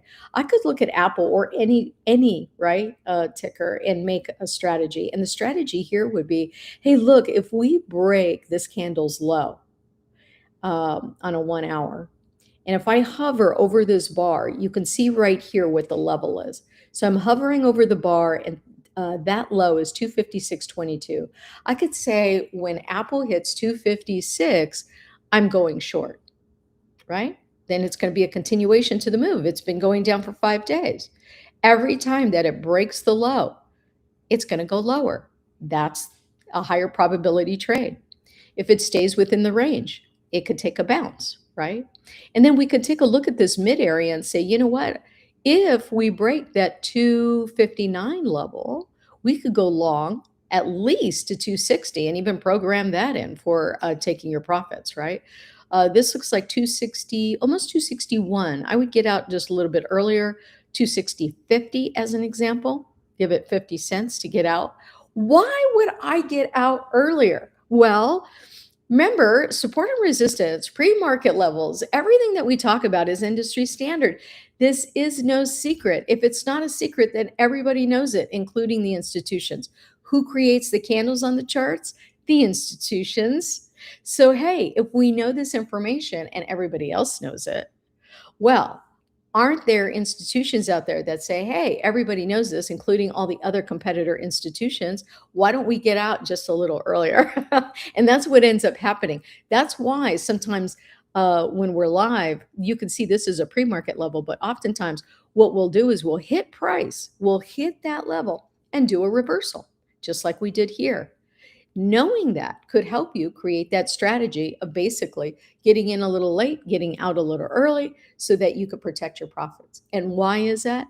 Well, as a manual trader, you're just not as fast as all those algos out there, right? That's why we teach automation here, not only for Thinkorswim, but for IBKR. That's a tradingmadesimple.org, by the way. I always forget to say that. So in a quick sense, that's how you would just create a strategy. Now, how would we do that manually on this chart as we were describing the scenario? Well, let's take a look at that low again. 256.22, we said 256. So let's go ahead and create a put for that strategy. We're going to go over to our trade tab. Let's say we pick a week or two out. We can look at the pricing and decide on that. So I think based on this, we said, what was it? 256, right? Okay, 256. Let's just take a look at some pricing here. So we could go maybe till next week. By the way, guys, if you haven't done this before, simulate it. It'll blow you away when it actually happens. You'll be like, wow, how did that happen? So here's a 260. I think I'm going to go for the uh, 257, 255. 255 is pretty close. So I'm going to right click it here, as you can see, and I'm going to say buy custom. Remember, guys, we're going for a put. And I want an OCO. I want to not only take our profits, but I also want to take our stop loss. I want to put in all the rules up front so that I don't have to think about it. I don't have to come back to the computer, right? This is the whole point, is to get ourselves away from the computer. It's boring sitting in front of your computer all day waiting for your trade to happen. So in this sense, we said, hey, when we actually hit 256, here's the order form, guys. If we say hitting 256, we're going lower, we picked our put. We're now going to go over where it says symbol. You're going to just hover over this little blue bar right here, which allows you then to go ahead and click on it. When it does, it just automatically defaults, right, to everything you need, basically. So Apple at the mark, it defaults on it. I want to keep it. Right here is less than or equal to. The first one is less than, the second one is greater. If you get confused, you could just look right down here and it says it for you, which is really nice if you're not used to those triggers. So less than or equal to 256 is what we said. 256. And we tab out of this box right here. And as soon as we tab out of that box, you can actually read your programming. So now we have, hey, if we go less than or equal to 256, get me into this put. That's what you're programming. Automation right here, guys, right on your own platform. Then what we're going to do is we're going to go up here. Now, remember, when we use this part of the screen, this is the whole reason that you basically opened up your order rules form. Because everything else is based on option price, and you can do that straight from just getting your contract up on your trade tab. So because of that, now we need to fix this area. This is basically the front end, right, of when you click on a call or a put. And here we want to say, hey, look, we're not doing anything in regards to an option price. We're doing everything based on a stock price trigger, not an option price trigger. And because of that, you just want to be an aggressive buyer or an aggressive seller. For automation, we want to get it in and out as quickly as possible. So we're using the ask. I'm buying Apple at the ask. That put we chose, right? Looking up here, that January 16, 255 put. It says that the price right now is 191. Is this going to change? Absolutely. It will change. It'll be dynamic based on when Apple hits that 256 level. When it hits that 256 level, then that pricing will adjust. So don't be surprised if it's different, right? So Apple at the mark, less than 256. We have ask, limit, and then we don't know when this is going to happen. Maybe I want this to be active. Maybe I want this to be active until next week, right? Till Monday morning at least, and then I can come and check it. So now I just save it. Now you'll notice that the bar doesn't let me confirm it because I need to complete the other two orders. What are those two red orders? Well, green is that you're buying, and red means that you're selling. And why would you want to sell that option? Because it either hit your profit or it hit your stop loss, one or the other, right?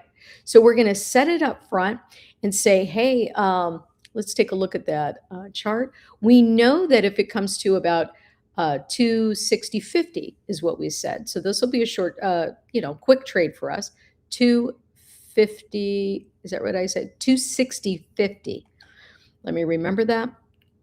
So now we're going to get back to our trade that we're doing right here. We're going to go to our first red form and we're going to program that in, if I can remember it really quick. So we're going to go Apple at the mark, greater than, right? And that was 260.50. I'm in. And what are we going to do here? First, I want to make sure that I got this right. Greater or equal to 260.50. That's my profit taking. I'm going to say, hey, I'm selling the bid. I'm being an aggressive seller. But you see how this automatically defaults to $1? We don't want that. We don't want to give them extra money. We're already being an aggressive seller, right? You got the bid and the ask. We're already saying, hey, look, We'll take the bid here as we sell. We'll put this to good till cancel. And now we picked a stock price to take our profits. And we're getting out of it a little early because really that resistance level that we identified with our pre-market high is around 260.98. So I'm getting out quite early, but I always do that. Does it have to be that high? No, it doesn't. Or excuse me, does it have to be that low, right? Did you have to pad it that much? No, I didn't. But just because, it's a nice even level, I wanted to make sure that I got out before we actually hit that level because we could just stay in a range. And if we break down below here, then I'm out. And then what is going to be our stop loss? We could actually set this as a stock price, just like we did for our entry as well as exit of our profit. We could look at our pre-market pivot low here, excuse me, not the pre-market, but our pivot low and say, 255.69. Is that a good stop loss right here? Yeah, we could use that. We could also just use like a dollar amount. We could say, hey, I'm only willing to lose $50 on this trade. And so let's do that. We often use percentages, but let's go ahead and use a dollar amount. So the first thing we're going to do, here's your stop, right? We're going to keep it as a stop. And we're going to come over here where it says man. And let's click on trigger. As soon as you click trigger, you'll see the buttons, these little tiny buttons. You'll see the buttons appear so that now you could go ahead and program. Either you want it to be a dollar amount, and you can see the plus or minus equals the dollar amount. If you click it again, you could see that there's a percentage bar here, or you could do it as a percentage. I often teach it as a percentage just because that's my go-to. But I do want to let you know that it's so easy to be able to say, hey, if this contract, if I lose, you could do $30, you could do $50. It's really your choice on your risk amount. And you definitely want to know that up front, right? Because we never want to risk more than we expect because this, trading is really about managing your risk. That's always number one. So you programming your rules up front really help you do that and take the emotion completely out of this. So on this, I'm going to go ahead and keep this on the dollar amount. And let's say here we choose, let's make it $35, right? So remember that a dollar is $100 and 35 cents is going to be $35 because why? Well, because each one of the option contracts equals 100 shares of stock. So 100 times 35 cents is $35. And so that's how you read that, just as you would on the trade tab. And then now the only thing that we're missing, you can see that their programming is already telling you, hey guys, there's an error. What's the error? Well, the error is that if you have good till cancel and you have good till cancel, well, then this one needs to be good till cancel. So it's really helping to prompt you to program your trade properly, right? So now we have our put already confirmed. And when we take a look at it on the dialog box, we can then read it, right? We're reading our programming. And it basically says buy this put when we're at or below 256, and then also sell it when we get above or equal to 260.50. And then make sure to get out of this. If I enter that call and then all of a sudden go down $35, I'm out of this trade. I'm going to send it, and now you can see the order is pending up here. We got a couple minutes. You want to do the long call here? So now if we break above, you can see where we're at 260, almost 261. You can see that it says 260.99. You can do your call here at I would say maybe like 261.20. That's not bad. Or 261.25. That wouldn't be too bad. So let's go over here to the trade tab now. We're going to go for a call. We'll take the same date. And we're going to take that. Let's see. We're going to go to the call side. And let's go for a 262.50. We're going to right click it, buy custom with an OCO. We're going to go to our, let me take a look at this really quick again. We said if we broke actually we said if we broke the mid area, we're going to go up there. So let's take a 259. So we'll go over here and we'll go right here. Greater than. We're going to go 259. Going to do this a little quicker. And this is for a range-bound trade, right, guys? Range-bound trade. If we break above 259, then I want to get into this call. We're going to buy the ask, 0-0. We'll put this in as a day trade for today. And then this now, if we hit the 259, we're going to where? To that 260.50 area. We can just use that for our profit target, blah, blah, blah, profit target for the same one. So we're going to go, hey, if we break below that, no, this is profit target. So it's a break above 260.50. So go back down here, greater than 260.50. By the way, always easier to have a little notepad with you, right? So you could just jot those numbers down, makes it easy. We are going to sell the bid and we're going to make sure that's 0-0. And we'll keep this as a day trade. They all have to match. And now we're done with that one. So basically then, if we get up here, we're going to just exit that trade. And then our stop loss, let's just go ahead and keep that at a 35 cents. I probably didn't have to do that. I could probably use that other prompt, but that's okay. If you make it the same all the time, then it's easier to remember the steps. Everything at first always seems just a little bit confusing, but as soon as you do this a couple times, you're going to be a pro. You're going to master this. So you got trigger less than 35. We're only buying one contract. And we're going to say, okay, that's our day trade for today on Apple. When we go to read it, you could see Apple at or above 259. We're getting into it. We're getting out of it with profit at 260.50.